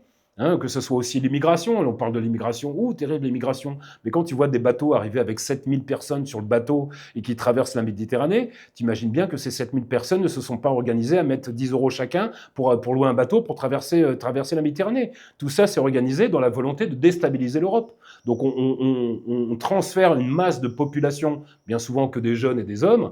Tu vois, c'est pas une volonté migratoire de détresse du pays, parce que tu aurais des femmes, des enfants et tout ça. Enfin, t'en as quelques-uns quand même. Mais il en faut, parce que pour l'image médiatique, il en faut. Mais en grande partie, c'est que des hommes qui viennent envahir l'Europe, donc déstabiliser l'Europe, donc créer une insécurité, créer un développement des extrêmes. Tu vois, donc créer encore plus de divisions pour pouvoir encore avoir le contrôle. Parce que eux, pendant ce temps-là en Europe, ils installent une domination de mise en esclavage qui est donc par l'euro numérique. Puisque dès la mesure où on sera totalement dans l'euro numérique, ils auront un total contrôle sur nous. Ils auront un contrôle de notre argent. Donc, qui dit de notre argent, dit de notre personne. Et au-delà de notre personne, aussi de notre santé. Puisque là, ils anticipent, ils commencent à préparer une future pandémie. Mais si on est dans l'euro numérique, comment tu vas faire si tu veux pas te faire vacciner? Parce qu'ils auront le pouvoir de bloquer ta carte. Donc, tu veux pas te faire vacciner? Très bien, ben on va bloquer ta carte. Comment tu fais pour nourrir ta famille? Donc là, tu seras obligé d'accepter cette vaccination, même si tu ne sais pas ce qu'il y a dedans. Et sur tous les points. Hein, puisqu'ensuite, avec cet euro numérique, ils vont instaurer le pass carbone, qui est une pure arnaque. Hein, cette arnaque du climat n'est simplement une arnaque, puisque ça génère des milliards d'argent, et en plus, ça permet d'avoir un contrôle sur la population, comme les zones ZFE. Tu vois, on est dans ce système-là, tu vois. Alors juste, il y a un truc qui me venait à l'esprit, je pense à tous ces gens qui se félicitent de ce qui est en train de se passer en Iran. Il faut comprendre que si, encore une fois, un pays est déstabilisé, ça voudra dire une vague migratoire qui va arriver en France.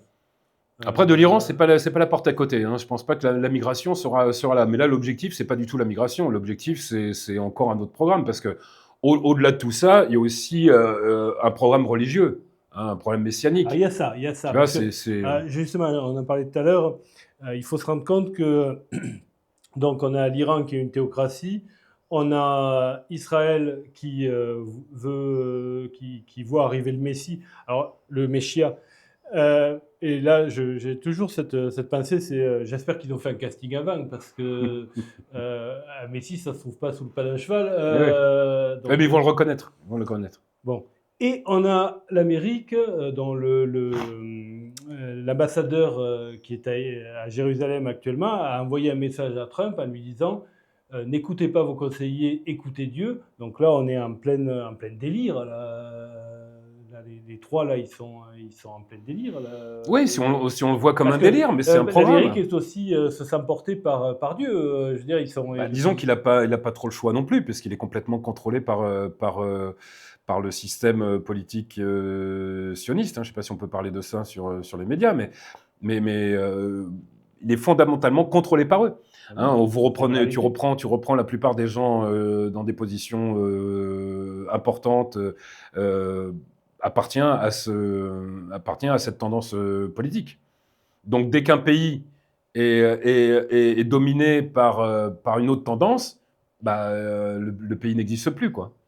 Donc voilà, tu reprends, voilà, le Trump est complètement dominé par les PAC et par le système sioniste, ni plus ni moins.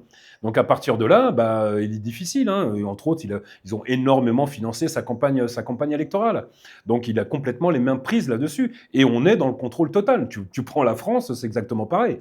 Regarde la France, on te parle de laïcité. Dernièrement, j'ai vu un truc religieux à l'Élysée, un truc religieux judaïque à l'Élysée. Tu vois, donc où est tu vois, c'est incroyable. Et tu prends le Parlement, une grande partie sont sionistes, quoi. Je crois qu'il y a 40 députés français qui sont sionistes. Donc, dans quel sens ils vont voter les choses, vers le sionisme ou vers l'État français? Tu vois, regarde, Elisabeth Borne, son vrai nom, c'est Bornstein. Elle est sioniste.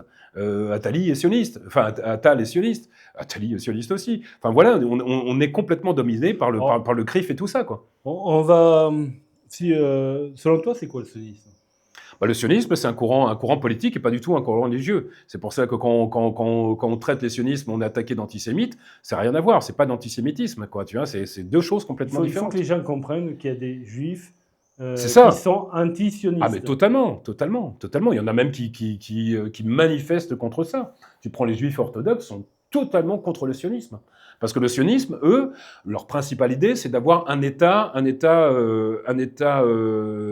juif. Hein, et donc, entre autres, Israël, qui au début n'était pas Israël. Hein. Il y avait d'autres pays, hein. Il y avait Madagascar, il y avait le Congo, il y avait différents pays où ils avaient projeté ces choses, la possibilité d'un État, suite à la guerre de 39-45. Là encore, il y a beaucoup de choses qui. Est-ce que cette action-là n'a pas été peut-être aussi créée pour générer justement la suite? Hein, il y a beaucoup d'historiens qui se posent des questions là-dessus. C'est vrai qu'on n'y touche pas, c'est un domaine où il ne faut surtout pas y toucher. Hein, la Shoah, tout ça, il ne faut pas y toucher, ça s'est passé, c'est comme ça. Après, il faut voir un peu plus en détail dans vraiment les faits historiques. Quoi. Là, pour ce qui est de la Shoah, on peut dire qu'ils ont bousillé leur truc mémoriel. Enfin, je veux dire, au niveau. Bah, disons que c'est une excellente excuse pour pouvoir instaurer Israël. Oui, Surtout qu'en plus, les sionistes et Hitler avaient des accords de transfert de capitaux. Ça, après, il faut voir. Hein, à la fin de la guerre, les sionistes avaient négocié avec Hitler de pouvoir transférer les capitaux de l'Allemagne vers Israël. Et Hitler avait accepté ce genre de transfert de capitaux à une seule condition, c'est d'acheter du matériel allemand pour développer Israël. Et Israël, les premières colonies ont été quand même entièrement financées par les Rothschild. Hein, d'accord. Donc à partir de là, et au début, ils étaient super bien accueillis, les Palestiniens, les Israéliens, hein, enfin les Israéliens, les Juifs de l'époque, hein, super bien accueillis parce que c'est l'esprit musulman, tu vois, d'accueillir, d'aider. Donc au début, tout s'est passé super bien. Il y avait vraiment une très très bonne ambiance, et c'est dans l'objectif de Israël, hein, puisqu'Israël, c'est là où il y a les trois religions monothéistes, quoi. Donc au début, tout se passe bien jusqu'en 48 où les sionistes ont pris le pouvoir, et là, tout a complètement changé dans un état de dictature, tout simplement. Voilà. Et ce que je voulais dire, c'est que là maintenant, il y a eu Gaza, Hum. et ça change toute la donne. C'est dans la vision que les gens ont aujourd'hui d'Israël. Enfin, Mais on les emmène à voir cette vision-là. Les médias sont fondamentaux parce que les médias forgent les esprits. Parce que les gens partent du principe que ce qui se passe à la télé, c'est la vérité. Mais quand tu contrôles la télé, tu contrôles les cerveaux. Donc tu contrôles le narratif. Et ensuite, après, libre à toi de faire passer tout ce que tu veux. Hein, comme l'histoire de l'Ukraine, c'est encore de la propagande. L'histoire du Gaza, c'est de la propagande. Et la plupart des guerres, c'est des propagandes. La plupart des guerres, c'est des fake news. Hein, quand tu vois Powell avec sa fiole d'anthrax, c'était une fake news.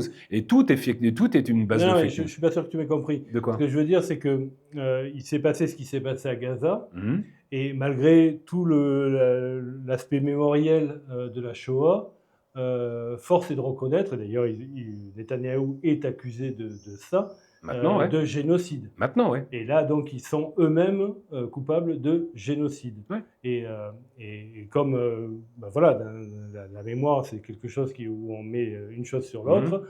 Aujourd'hui, c'est ça qui va rester dans l'esprit des gens. On a un ressenti. Enfin, bien sûr qu'il y a des gens qui ne veulent pas voir ça, qui acceptent l'idée qu'on puisse dire que les Gazaouis sont des non-humains, et on a entendu des choses Oui, et puis il y a monstrueuses. toujours le Hamas derrière, c'est Non, le Hamas. non, mais on a entendu des choses monstrueuses. Je veux dire, Ouais, moi, ouais. je vois passer des choses qui Ah oui, sont c'est clair. acceptées sur les commentaires dans Ah, les c'est réseaux hallucinant. sociaux. C'est incroyable, quoi. Ouais, mais c'est là où tu vois la puissance de la propagande. C'est que les gens ne réfléchissent plus. Ils répètent la propagande. Une partie. Mais Une quand même, grande- il une y a quand partie. même une grande Oui, partie oui, quand même. Ouais. qui Heureusement, l'a à d'ailleurs. travers, quand même. Heureusement, d'ailleurs. Ça passe pas. Ouais, heureusement, d'ailleurs. Mais après, tu reprends le 7 octobre, là, voilà, le 7 octobre, le 7 octobre, si tu analyses la situation, les plus fautifs, c'est les Israéliens plus que le Hamas. Parce que eux, le Hamas, ils sont effectivement venus prendre des otages pour pouvoir un peu basculer cette guerre. Parce qu'on est en guerre, attends, c'est tout à fait légitime hein, de faire des actes terroristes en temps de guerre. Parce que l'occupant, c'est quand même Israël.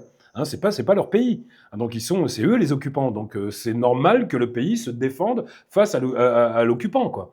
Et l'acte du 7 octobre, c'est tout à fait ça. Mais après, quand tu analyses le 7 octobre en profondeur, bah, c'est là où tu vas encore un peu beaucoup plus loin, parce que la plupart des morts, c'est les Israéliens qui les ont générés. Hein, parce qu'ils sont arrivés avec leurs chars, ils sont arrivés... Voilà, tu et vois leur hélicoptère, je veux dire, Hélicoptère. c'est quelque chose qui est... Et ça, on encore une fois, retrouve le témoignage, quand tu parles de l'hélicoptère, on retrouve le témoignage du pilote d'hélicoptère qui expliquait comment voulez-vous déterminer une cible quand tout le monde court dans tous les sens. Et comment elle s'appelle déjà cette... elle a un nom... Hannibal. C'est la technique Hannibal. C'est-à-dire que à un moment donné, ils ont dû choisir. Ils avaient toute une masse de gens avec des gens du Hamas, des Israéliens, et on leur a dit, en gros, utilisez la technique Hannibal, c'est-à-dire que un otage vivant, c'est un problème, un otage mort, c'est un héros. Donc, tirez dans le tas. Ouais, c'est ça. Et je sais que c'est difficile à comprendre pour plein de gens qui suivent les télés mainstream, mais les Israéliens ont tiré dans le tas, et une bonne partie des morts de ce 7 octobre sont dus à l'armée israélienne. Ah oui, c'est clair. Qu'on le veuille ou qu'on le veuille pas, c'est la réalité. Bien sûr. Regarde, et c'est les Israéliens eux-mêmes qui bien le sûr. disent. Regarde, tu vois le parking où étaient garées toutes les voitures. Toutes les voitures, elles sont brûlées. Mais le Hamas, il n'avait pas le matériel pour pouvoir détruire autant de véhicules. Là, c'est fait juste par hélico, quoi, tout simplement, ni plus ni moins. Eux, ils avaient des roquettes. Voilà, c'est les plus gros trucs, c'était des roquettes et une Kalachnikov. Ils n'avaient pas de chars ou quoi que ce soit. Et quand tu vois les dégâts générés sur ce site, tu te dis, il y a un problème quelque part, c'est pas possible. Et ensuite, au-delà de cela, il faut rentrer dans le dossier un peu plus en profondeur. C'est que avant même les attaques du 7 octobre, des agents de sécurité, de surveillance avaient décelé des manipulations d'entraînement militaire du côté palestinien. Et ils avaient déclaré justement ces mouvements, en disant attention, c'est bizarre, là, ils sont en train de s'entraîner, c'est bizarre, en train de s'entraîner en parapente, en moto, en machin, c'est bizarre. Non, mais laissez tomber, non, mais n'importe quoi. Ils ont transmis l'info au-dessus. Et la direction leur a dit, mais non, mais laisse tomber. Et après, ils ont estimé, parce que c'était une femme qui avait déclaré ça, donc un de ses collègues fait, attends, mais c'est pas possible qu'ils réagissent pas là-dessus. C'est peut-être parce que tu es une femme. Donc le collègue masculin a porté le dossier. Non, non, mais ma collègue a vraiment raison. Il y a vraiment des manipulations, il y a des entraînements et tout ça, c'est bizarre, ils se préparent à quelque chose, quoi. Alors, encore une fois, c'est là où ça doit être très compliqué pour les gens à comprendre, mais Oussama Ben Laden a été financé par l'Amérique. Le Hamas a été financé par Netanyahou. Oui. Ce sont des réalités. Ah, c'est réalité, ça c'est une réalité. Des réalités. L'argent venait des Qatar, parce que lui, il ne pouvait pas financer directement le Hamas, parce que ça c'est pas bien. Hein. Donc du coup Benjamin Netanyahou est en contact avec le Qatar pour financer le Hamas, pour créer justement ce déséquilibre, parce que Benjamin Netanyahou ne voulait pas de 2 États. Donc, ne voulant pas de 2 États, il faut qu'il y ait un opposant. Donc, pour qu'il y ait un opposant, il faut qu'il existe, et pour qu'il existe, il faut de la finance. Donc, du coup, pour que le Hamas puisse exister, pour créer ce conflit avec Israël, il fallait le financer. Les seuls qui ont financé, c'est donc le Qatar. Donc, l'argent du Qatar était envoyé du Qatar, arrivait à Tel Aviv, et c'est donc les militaires, entre autres les militaires israéliens, qui amenaient cette finance au Hamas pour qu'ils puissent continuer leurs exactions. C'est ça qui est le plus compliqué pour les gens à comprendre. C'est du business. C'est du business. C'est une complexité qui est... Non, c'est qu'il faut sortir du pays des bisounours. Il y a des programmes, il y a des volontés, et il y a des manipulations pour atteindre des objectifs. Et le Hamas est complètement corrompu là-dessus. Et la plupart des partis politiques sont tous corrompus. Regarde en France, tu prends la France, elle est complètement corrompue, parce que quand tu vois tous les dossiers qui sont disponibles sur Macron, on pourrait le destituer demain. Mais aucun opposant ne prend les dossiers en main avec une horde d'avocats pour faire tomber Macron avec toutes les hautes trahisons qu'il a pu générer. Tu vois, donc c'est pourquoi ils veulent pas détruire le système, parce qu'ils font partie du système. S'ils détruisent le système, ils feront plus partie du système. Donc ils sont aussi perdants. Donc ils vont aboyer pour laisser sous-entendre une opposition, mais ils sont complètement dans le système. Regarde Mélenchon quand aux dernières élections, quand Macron a gagné, 30 secondes après l'élection, il a tout de suite demandé à son électorat de voter pour Macron. Il a absolument rien négocié pour son électorat. Il aurait pu dire Macron, ok, t'as gagné peut-être, et encore, hein, puisque quand on recherche un peu tous les dossiers, on se rend compte que 2017, c'est une élection qui a été volée, hein, puisque à la fin du comptage, il était 5e, hein, Macron, et comme par hasard, il s'est retrouvé 2e, à savoir que les machines à voter votaient principalement pour Macron. Enfin, les machines à voter, c'est une pure arnaque, hein. D'ailleurs, ça a été mis en place aux États-Unis. Pour moi qui m'intéresse à l'informatique, c'est une évidence que... Un gamin de 12 ans peut les pirater. Hein. Ça a été fait aux États-Unis. Hein, voilà, un gamin de 12 ans a piraté une machine à voter. Ni plus ni moins. Il n'y a aucune protection sur ces machines à voter. Donc voilà, les élections, c'est complètement faussé. Donc à partir de là, effectivement, il y a tout un programme qui est mis en place. Et pour Israël, évidemment, pour l'opinion mondiale, ils n'allaient pas détruire un peuple. C'est ce qu'ils font en ce moment, hein, parce que, ok, d'accord, on part du principe qu'il y a eu un attentat. Bon, très bien, mais là, on est quand même à plus de 50 000 morts. Et principalement des enfants, des femmes et tout ça. Donc, à un moment donné, il faut peut-être... c'est bon, la vengeance, elle est peut-être terminée. Non, parce que la vengeance n'est pas l'objectif. Ça a été juste un outil pour démarrer cette situation-là, de détruire Gaza. Pourquoi ? Parce que Gaza est en très bonne posture dans le sens où il y a du gaz et du pétrole, et qu'il y a aussi leur volonté de faire le canal de Ben Gourion, qui va être en opposition avec le canal de Suez, qui va leur apporter des milliards. Donc voilà, c'est plus un programme de finance et de business qu'un problème humanitaire. Ils s'en fichent complètement du programme du peuple. Le peuple est utile pour valider le système par le vote. Une fois que le système est validé par le vote et par le peuple, ils font ce qu'ils veulent. Ils nous le montrent assez. Hein. Donc on pourrait résumer, on est sur une planète en guerre entre un monde unipolaire et des mondes multipolaires, c'est ce que nous proposent les briques. Et dans cette guerre, dans ce monde unipolaire, il y a une guerre dans la guerre, qui serait d'un côté, on pourrait dire des progressistes, de l'autre des conservateurs. Donc là, je parle du bloc occidental.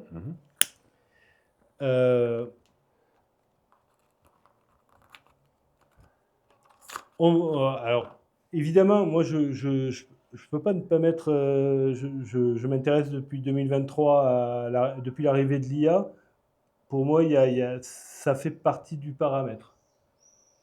C'est-à-dire qu'on est en train de créer une machine. Il faut se rendre compte que cette machine, enfin, il y a eu des tests récemment qui ont été faits. J'ai vu le dernier test, je ne sais plus si c'est sur Claude ou je ne me rappelle plus sur quelle IA. Mais on lui a fait comprendre en gros qu'on allait la débrancher. Alors, il y a eu des directions. Dans ces tests, il y a eu plusieurs trucs qui avaient été faits. Donc, elle avait accès au mail de la personne. Donc, à un moment donné, elle lui fait du chantage. Ouais. Et elle lui dit, je vais révéler que tu as une relation avec un Mais tel. ça, c'est une fake news. Hein. Ah, d'accord. Ok. Ouais. Ça, c'est un élément qu'ils ont mis dans le système pour voir comment l'IA allait réagir. Oui, Et oui. effectivement, Oui, non, mais l'IA là- a été retrouvé ce dossier-là. Oui, non, mais. Pour, Attends, mais t'imagines, c'est énorme. C'est juste pour reprendre sur la fake Vas-y, news, vas-y. parce que les gens ne vont pas comprendre. Mm. C'est-à-dire qu'on fait une expérience. C'est-à-dire qu'une expérience, on essaie de faire quelque chose de fermé. Mm. C'est-à-dire qu'on a donné des informations Mm. à cette IA et on s'est aperçu que cette IA est allée chercher cette information. Ça, c'est pas une fake news. Ouais, c'est pas une fake news. Hein, tout à fait. D'accord. Récemment, Pour influencer la situation. voilà. Et récemment, toujours le même test, et cette fois, l'IA a répondu « Ok, vous voulez me débrancher, je bloque tout le système d'aération de l'oxygène dans la salle où il y a mes serveurs. Grosso modo, s'il y a un être humain là-dedans, il va y passer. Vous ne me débrancherez pas. » On est en train de créer quelque chose quand même d'assez énorme. Énorme. Je sais que ça fait, je sais qu'il y a des gens qui disent l'intelligence artificielle n'est pas intelligente. On pourrait glosser là-dessus pendant des heures. Moi, je pense qu'on est en train de créer une forme de conscience. Il y a quelque chose qui est conscient d'elle-même au bout d'un moment. Oui, parce qu'elle comment dirais-je, elle apprend toute seule, quoi. Et elle se développe toute seule. Elle apprend toute seule. Il faut que les gens comprennent que quand on dit Claude 3, Claude 4, c'est pas les ingénieurs qui déterminent que ça a passé un cap, c'est juste qu'ils constatent que dans son apprentissage, elle vient de passer un cap. Un cap, oui, complètement. C'est plus l'homme qui détermine que ça a été, ça va crescendo, c'est l'IA qui, elle-même, par son auto-apprentissage, crée les nouvelles évolutions. Donc pour moi, c'est un paramètre important parce que on n'a plus besoin, c'est dur à dire, mais c'est comme ça, on n'a plus besoin de 9 milliards d'individus sur cette planète. Donc pour moi, c'est un paramètre qui rentre dans ce qu'on est en train de vivre. Complètement. Pourquoi des guerres? Pourquoi la vie a aussi peu de valeur aujourd'hui? Pourquoi une pandémie? L'Angleterre vient de déterminer que maintenant, presque à l'accouchement, je crois que c'est 8 mois et demi, mais peut-être que c'est même 9 mois. Je crois que c'est 9 mois même. Vous ne voulez pas de votre enfant, il n'y a pas de problème, on vous en débarrasse. Ouais, c'est ça. C'est la valeur de la vie humaine. Et on pousse vers ça. Tu vois le fait de mettre des puces dans le cerveau, on essaie de dénaturer l'humanité et qu'on soit tout simplement des objets. C'est toujours dans leur programme, c'est que ils sont arrivés à un tel pouvoir où ils possèdent les 3/4 de la planète. Comme tu dis, effectivement, il y a des pays qui s'opposent en fait à tout ça, et heureusement d'ailleurs. Mais on arrive à un point où ils possèdent toute la planète. Donc maintenant, il ne reste plus qu'à contrôler l'humain, ni plus ni moins. Et là, ils ont un contrôle total. À partir de la mesure, et c'est ce fameux euro numérique, dès la mesure où on sera dans l'euro numérique, on sera sous leur contrôle total. C'est eux qui décideront de tout parce qu'ils auront tous les pouvoirs. Et là, effectivement, on est sur une bascule où le peuple doit prendre conscience de la réalité et on peut avoir une sortie de secours. Ou si on subit les choses et on accepte le système et on ne fait absolument rien, à un moment donné, ça sera trop tard. On ne pourra plus revenir en arrière. Et là, on est sur cette bascule-là. L'euro numérique, s'il passe, c'est la fin de la démocratie, c'est le début de l'esclavage pour l'homme. Ni plus ni moins. Moi, c'est ma conclusion. Et là, ils auront le contrôle total. Total. À partir de là, ton argent, ce sera le leur.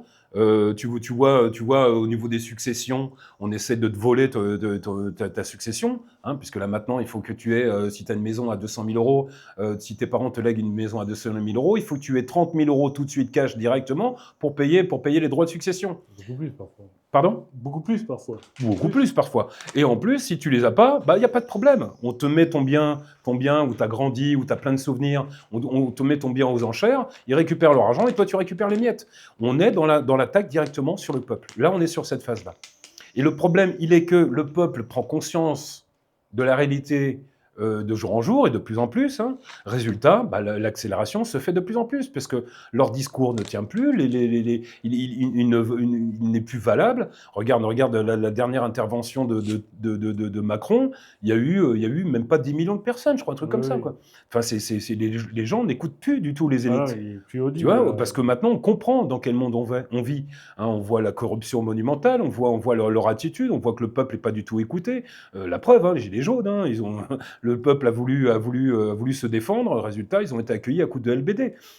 Voilà, on est là-dedans. La démocratie, comme tu dis, en 2005, ils proposent un référendum qui n'est pas du tout tenu en compte. Et là encore, ce traité qui a été mis en place par Sarkozy, il ne l'a même pas signé. Donc là, c'est pareil, tu vois, des outils existent. Parce que si tu te retrouves avec une armada d'avocats, bah, tu peux sortir de l'Europe demain, tu vois, parce que ce traité n'est même pas valable.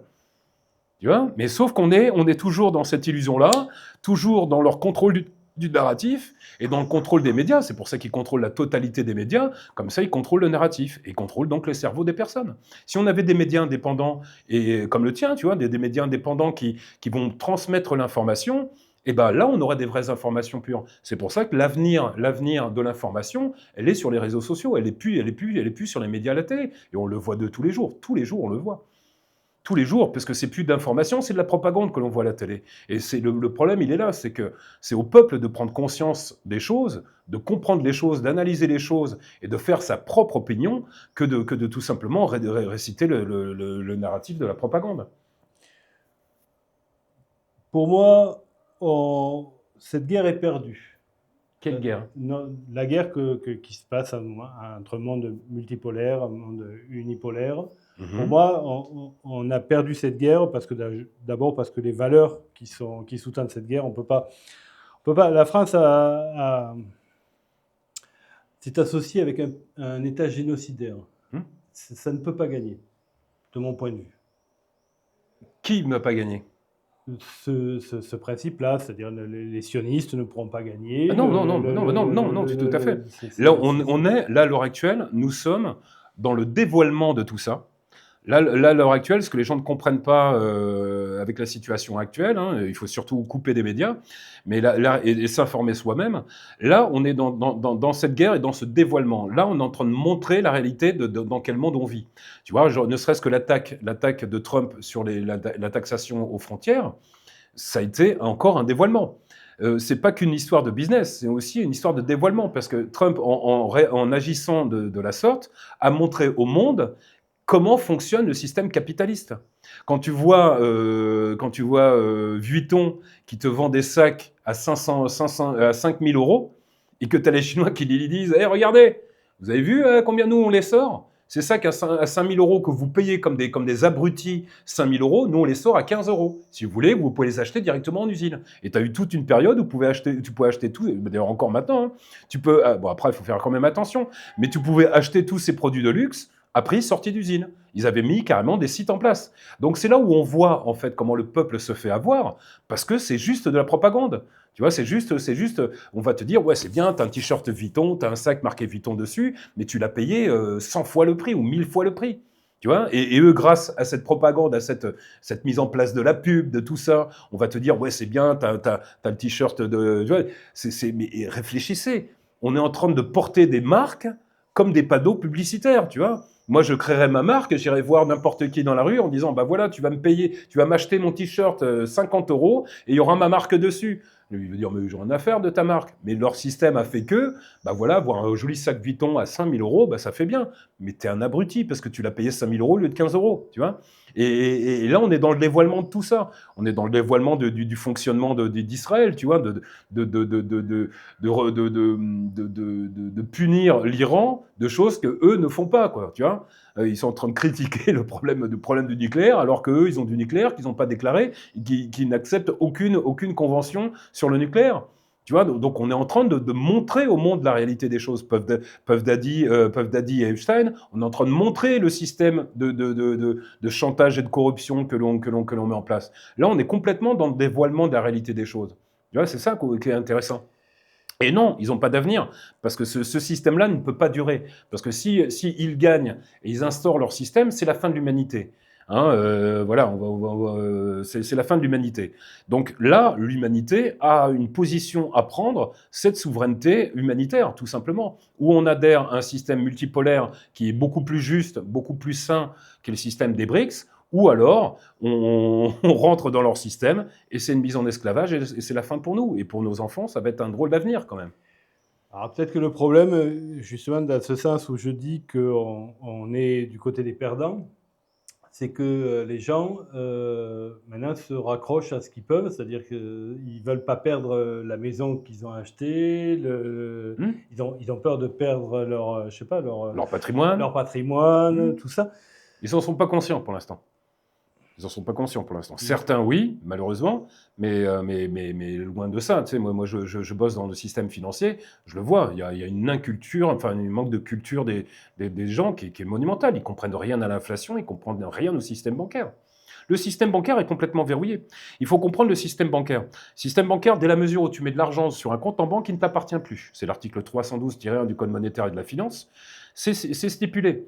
Dès la mesure où tu mets de l'argent sur un compte, il appartient à la banque. C'est d'ailleurs pour ça qu'eux, ils vont jamais te téléphoner pour dire tiens, Chris, est-ce que je peux prendre ton argent pour prêter de l'argent? Non, du tout, c'est le leur. C'est pour ça que d'ailleurs, à l'heure actuelle, il faut que tu justifies tes achats. Attends, c'est ton argent, d'où tu dois justifier ton argent. Donc on commence à rentrer dans cette mise en esclavage, à montrer que finalement, votre argent n'est plus nôtre, c'est le leur. Et tant qu'on accepte cette situation-là, eh ben on va direct à direct de la mise en esclavage, puisque tu n'auras plus aucun contrôle sur ton argent. Ce sera eux qui décideront de tout. Tu vois. Donc, où on change de système, parce que où on sort du système financier et on se protège, par exemple, dans l'or ou les matières premières, qui, effectivement, en ce moment, font une explosion monumentale. Tu vois, l'or, il y a plus de 44% en un an. Tu vois, c'est 91% en 5 ans, tu vois, donc il n'y a pas de placement financier qui a, mais ça permet de protéger ton capital et sortir du système financier qui va s'écrouler. Donc s'il s'écroule, il s'écroule avec le patrimoine de tout le monde, hein, parce que l'argent appartient à la banque. Hein, tu prends, regarde ce qui s'est passé en Grèce ou à Chypre, c'est exactement ce système-là, c'est ce qui va nous arriver, on est en plein dedans. Hein, là, on va rentrer dans ce système-là. Regarde, à partir de juillet 2025, on ne pourra plus retirer plus de 200 € par semaine. Et encore, il va falloir le justifier. Si tu ne le justifies pas, tu risques d'avoir un contrôle. Tu n'auras pas le droit de plus de 4 voyages par an. Si tu dépasses les 4 voyages par an, tu auras un contrôle pour savoir pourquoi tu voyages autant. Donc là, on est en train de rentrer dans un contrôle, un contrôle total de la finance du peuple. Donc, ou il subit ces choses-là, il accepte bêtement ces choses-là, et c'est fini pour lui, ou alors il devient souverain et il protège son patrimoine dans des matières premières. C'est tout à chacun de choisir. Mais là, on est encore sur un coup financier, comme en 1929, comme en 2008 avec les subprimes, qui a été encore une attaque financière de la finance. Hein, il faut savoir qu'en France, on a financé soi-disant, enfin pas soi-disant, les pauvres banques qui étaient au bord de la banqueroute. Sarkozy a filé quand même plus de 300 milliards. Où est-ce qu'il a pris ces 300 milliards? Sur les caisses de retraite du peuple. Et là maintenant, on te demande d'aller travailler jusqu'à 70 ans parce qu'il n'y a plus d'argent dans les caisses. Forcément, ils ont vidé les caisses. Tu vois, le problème, il est là, c'est que le peuple doit reprendre la souveraineté de son pays et le sortir de ce système, hein, ni plus ni moins, sinon on est fini, quoi. Je pense que ça va se... Enfin, je parlais du coup de massue tout à l'heure, que pour réveiller tout le monde, je vois pas comment, en étant du côté des perdants, on va devoir vivre le truc jusqu'à la lie, quoi. Oui, complètement. Ou alors, non. C'est que ce système-là, c'est que de l'illusion. C'est un système. Tu vois, c'est pas la vie. Je veux dire, demain, il n'y a plus de gouvernement, par exemple en France, le pays va continuer à tourner. Hein, c'est pas parce qu'il n'y a plus de gouvernement que c'est la fin du monde, que tout va s'écrouler. Donc c'est là où les gens sont pris dans une illusion, c'est les gens ne comprennent pas. C'est que ce système-là, c'est un système. Des systèmes, il y en a plein. On peut même en créer un de système.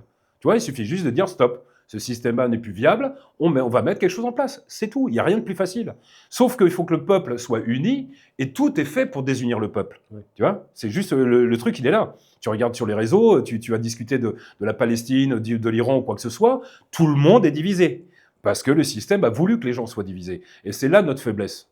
Tu vois, regarde les gilets jaunes, on reprend les gilets jaunes. Si les gilets jaunes, à un moment donné, ils avaient 75% de la population qui était favorable à leurs idées, si à ce moment-là, les 75% étaient sortis dans la rue, on n'aurait pas eu de Covid, on n'aurait pas eu de problème, on n'aurait pas de problème économique, on n'aurait pas eu de dette, tout simplement. Tout simplement. Parce que ce système-là a mis en place un blocage de nouvelles idées, tout simplement. Tu vois, il est là. Et le peuple, on peut changer de système. Regarde, le système est en train de changer. Pourquoi? Parce qu'il y a des gens qui ont décidé que le système doit changer. Donc c'est faisable. Sauf qu'il faut arrêter de cette domination des médias et reprendre la souveraineté intellectuelle et entre autres financière pour ne pas rentrer dans ce système-là, quoi. Mais un autre système est possible, largement faisable. Largement faisable. Et d'autres systèmes existent. Regarde, tu prends le système suisse, tu vois, avec le RIC, avec un référendum citoyen. Ça existe et ça tourne. Bon, plus ou moins bien, parce qu'il est quand même aussi contrôlé, hein, mais parce qu'il y a le pouvoir des médias. Parce que c'est toujours pareil, la démocratie, elle est complètement faussée par les médias. Parce que dès la mesure où tu as des médias qui vont manipuler ton esprit pour que tu votes tel et tel... je prends l'exemple de Macron, hein. Le gars, il vient de nulle part, il n'a aucun programme, il n'avait vraiment aucun programme. Hein. Ancien banquier, je veux dire, tous ces éléments-là, ça devrait allumer des petits lampions rouges en disant attention, danger, danger, danger. Mais les médias t'ont présenté comme un Mozart de la finance. Super, on voit le résultat du Mozart de la finance, plus de 7 000 milliards de dettes. Enfin voilà, quoi, tu vois, c'est là où le pouvoir des médias tue la démocratie, quoi. Et que les médias sont importants parce qu'ils apportent l'information. D'où l'importance des médias comme le tien. Tu vois, il faut que l'information puisse être diffusée réelle et sans être écrasée par un système dominant, quoi. D'où la censure que tu vois en ce moment. Regarde ce qui se passe en ce moment, c'est un contrôle total des médias. Ils veulent détruire les médias alternatifs parce que l'information peut venir que d'eux. Il faut surtout garder le contrôle. Et on est encore dans cette domination de la souveraineté populaire. À long terme, ça ne peut pas fonctionner. Mais ils vont pousser jusqu'au bout, tu vois. Regarde, ils sont acculés, mais ils continuent, parce qu'on ne sait jamais. Donc on continue le programme jusqu'au bout, jusqu'à que tu les éjectes pas de là-dedans, ils vont continuer. Regarde Van der Leyen, au Parlement européen, elle se fait détruire, elle a des dossiers sur le dos, mais regarde, dernièrement, elle avait un dossier sur le dos, elle a reporté le jugement à ultérieurement. Donc en gros, le jugement a été annulé, parce que c'est elle qui décide. Mais voilà, à un moment donné, il va falloir vraiment mettre la loi en place et appliquer la loi, parce que ces SMS, c'est des éléments administratifs, on ne peut pas les détruire comme ça, et l'administration européenne doit être au courant des négociations, surtout quand tu parles de 34 milliards, quoi, tu vois.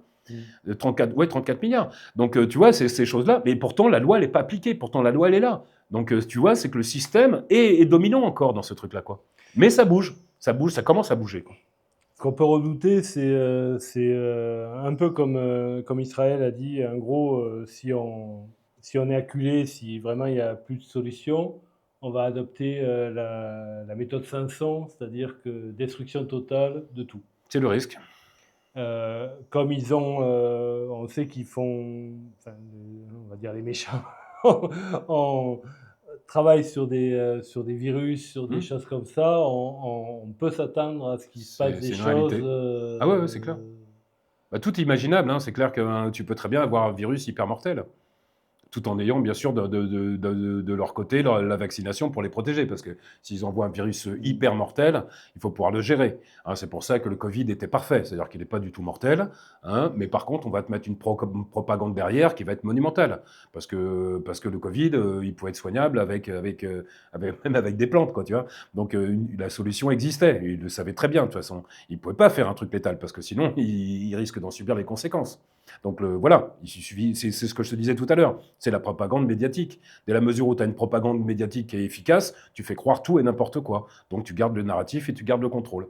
Et c'est pour ça que les médias alternatifs qui à l'époque revendiquaient certaines autres opinions sur le Covid, ils se faisaient détruire, traités de complotistes et tout ce que tu veux. Alors que les complotistes, ce sont eux.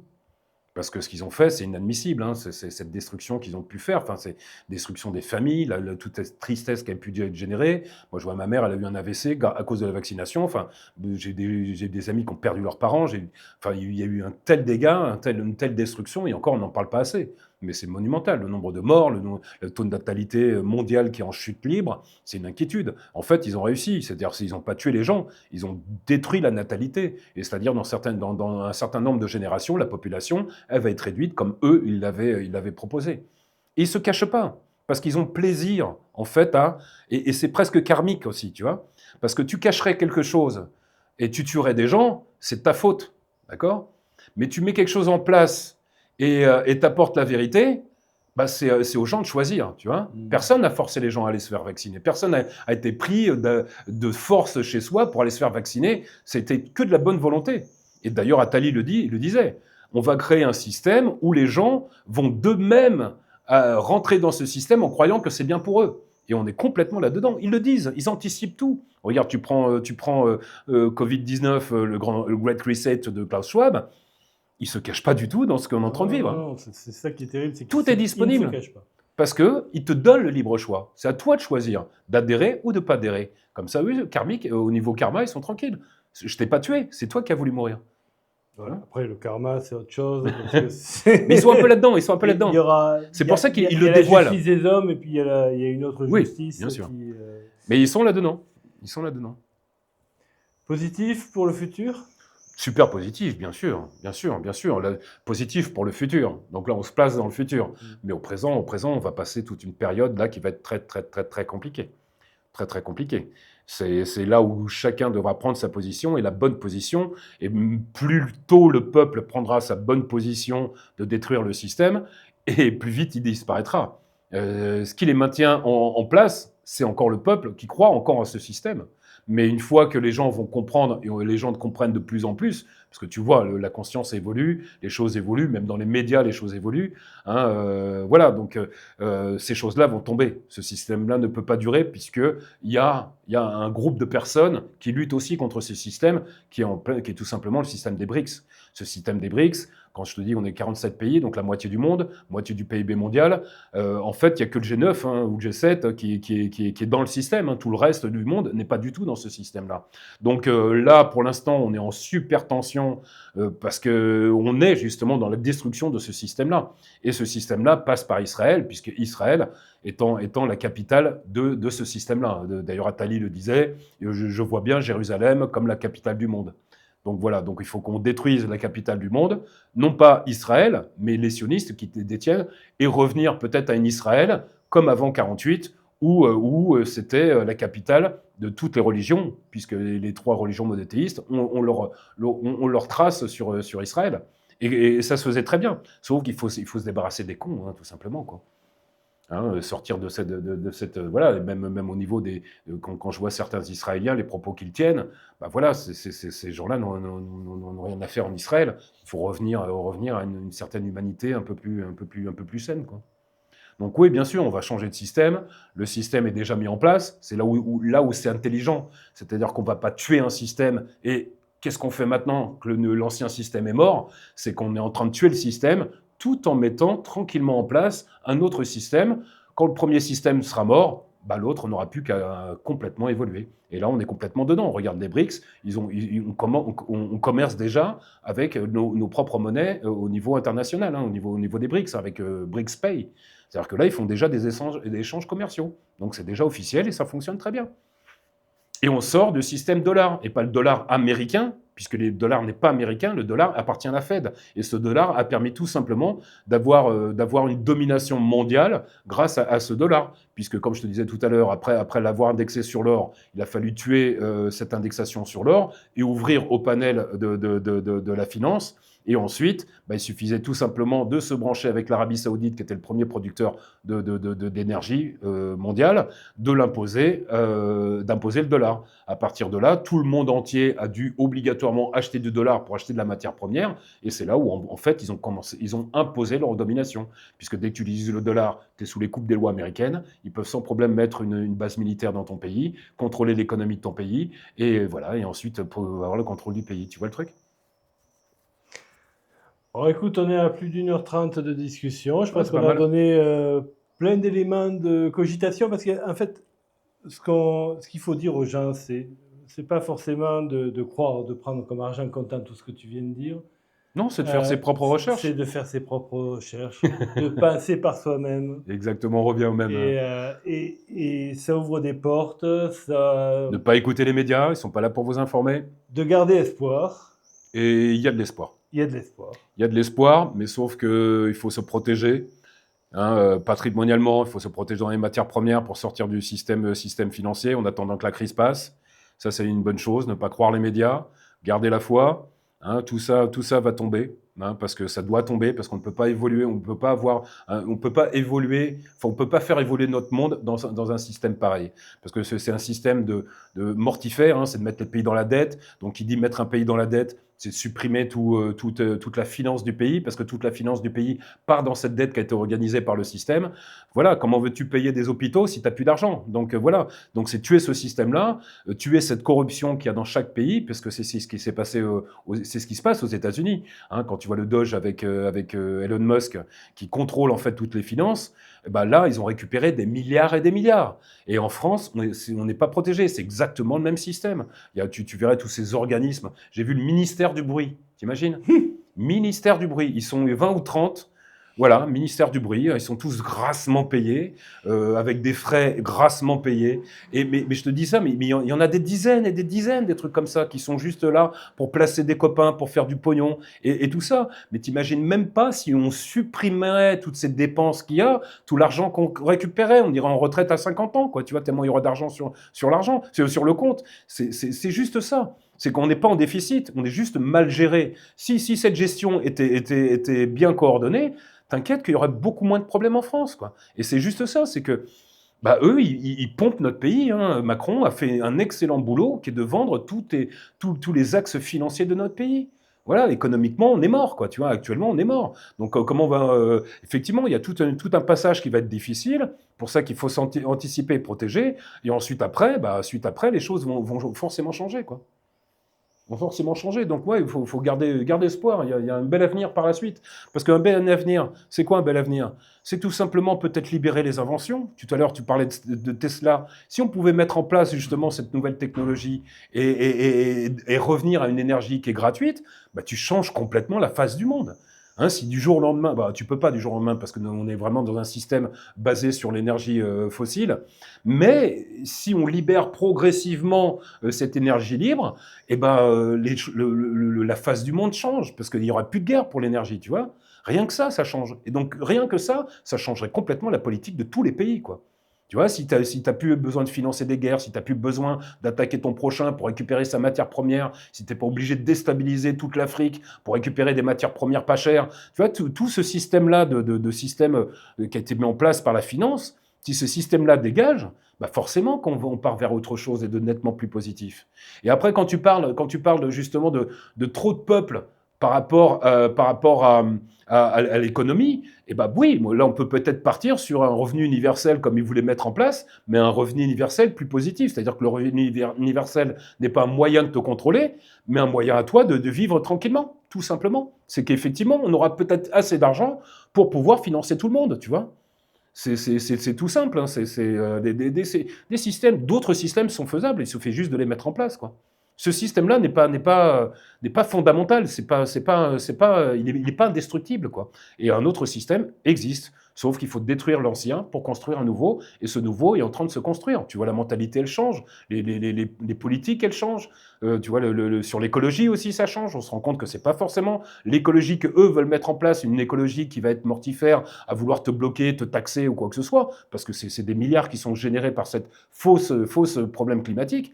Mais il faut comprendre aussi la réalité des choses. C'est que la réalité du problème climatique, c'est tout simplement, il vient du Soleil. C'est que le Soleil a des cycles, et là, en ce moment, évidemment, on est sur des cycles hauts. Le vrai problème écologique que l'on a, c'est pas la température, mais le plastique.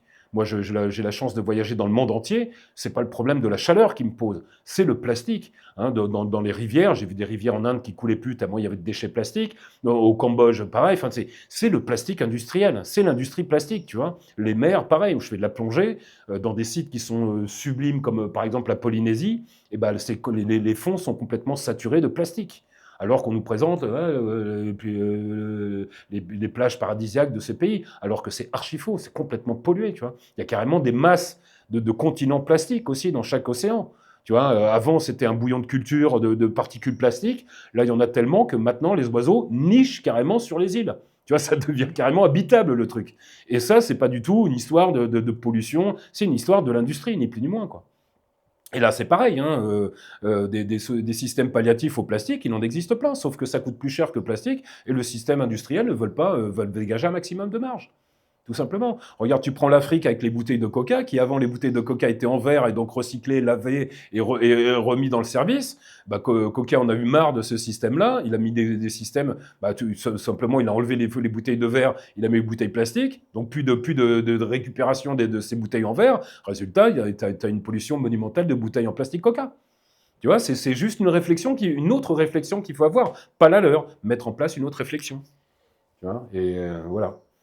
Donc oui, l'avenir est prometteur. Gardons Mais confiance. l'avenir est entre les mains du peuple. Gardons confiance. C'est une révolution qu'on vit, C'est ça. une révolution comme peut-être on n'a jamais vécu. Non. Gardons confiance. De toute façon, l'alternative n'est pas souhaitable. Donc, enfin, l'autre option n'est pas souhaitable. Vaut mieux éviter, ouais. Donc, restons confiants et il y a un avenir. Et passez par vous-même. C'est ça. C'est l'option. Et ne vous laissez pas avoir. Je te remercie, Manuel. Avec grand plaisir, Chris. Merci. À bientôt.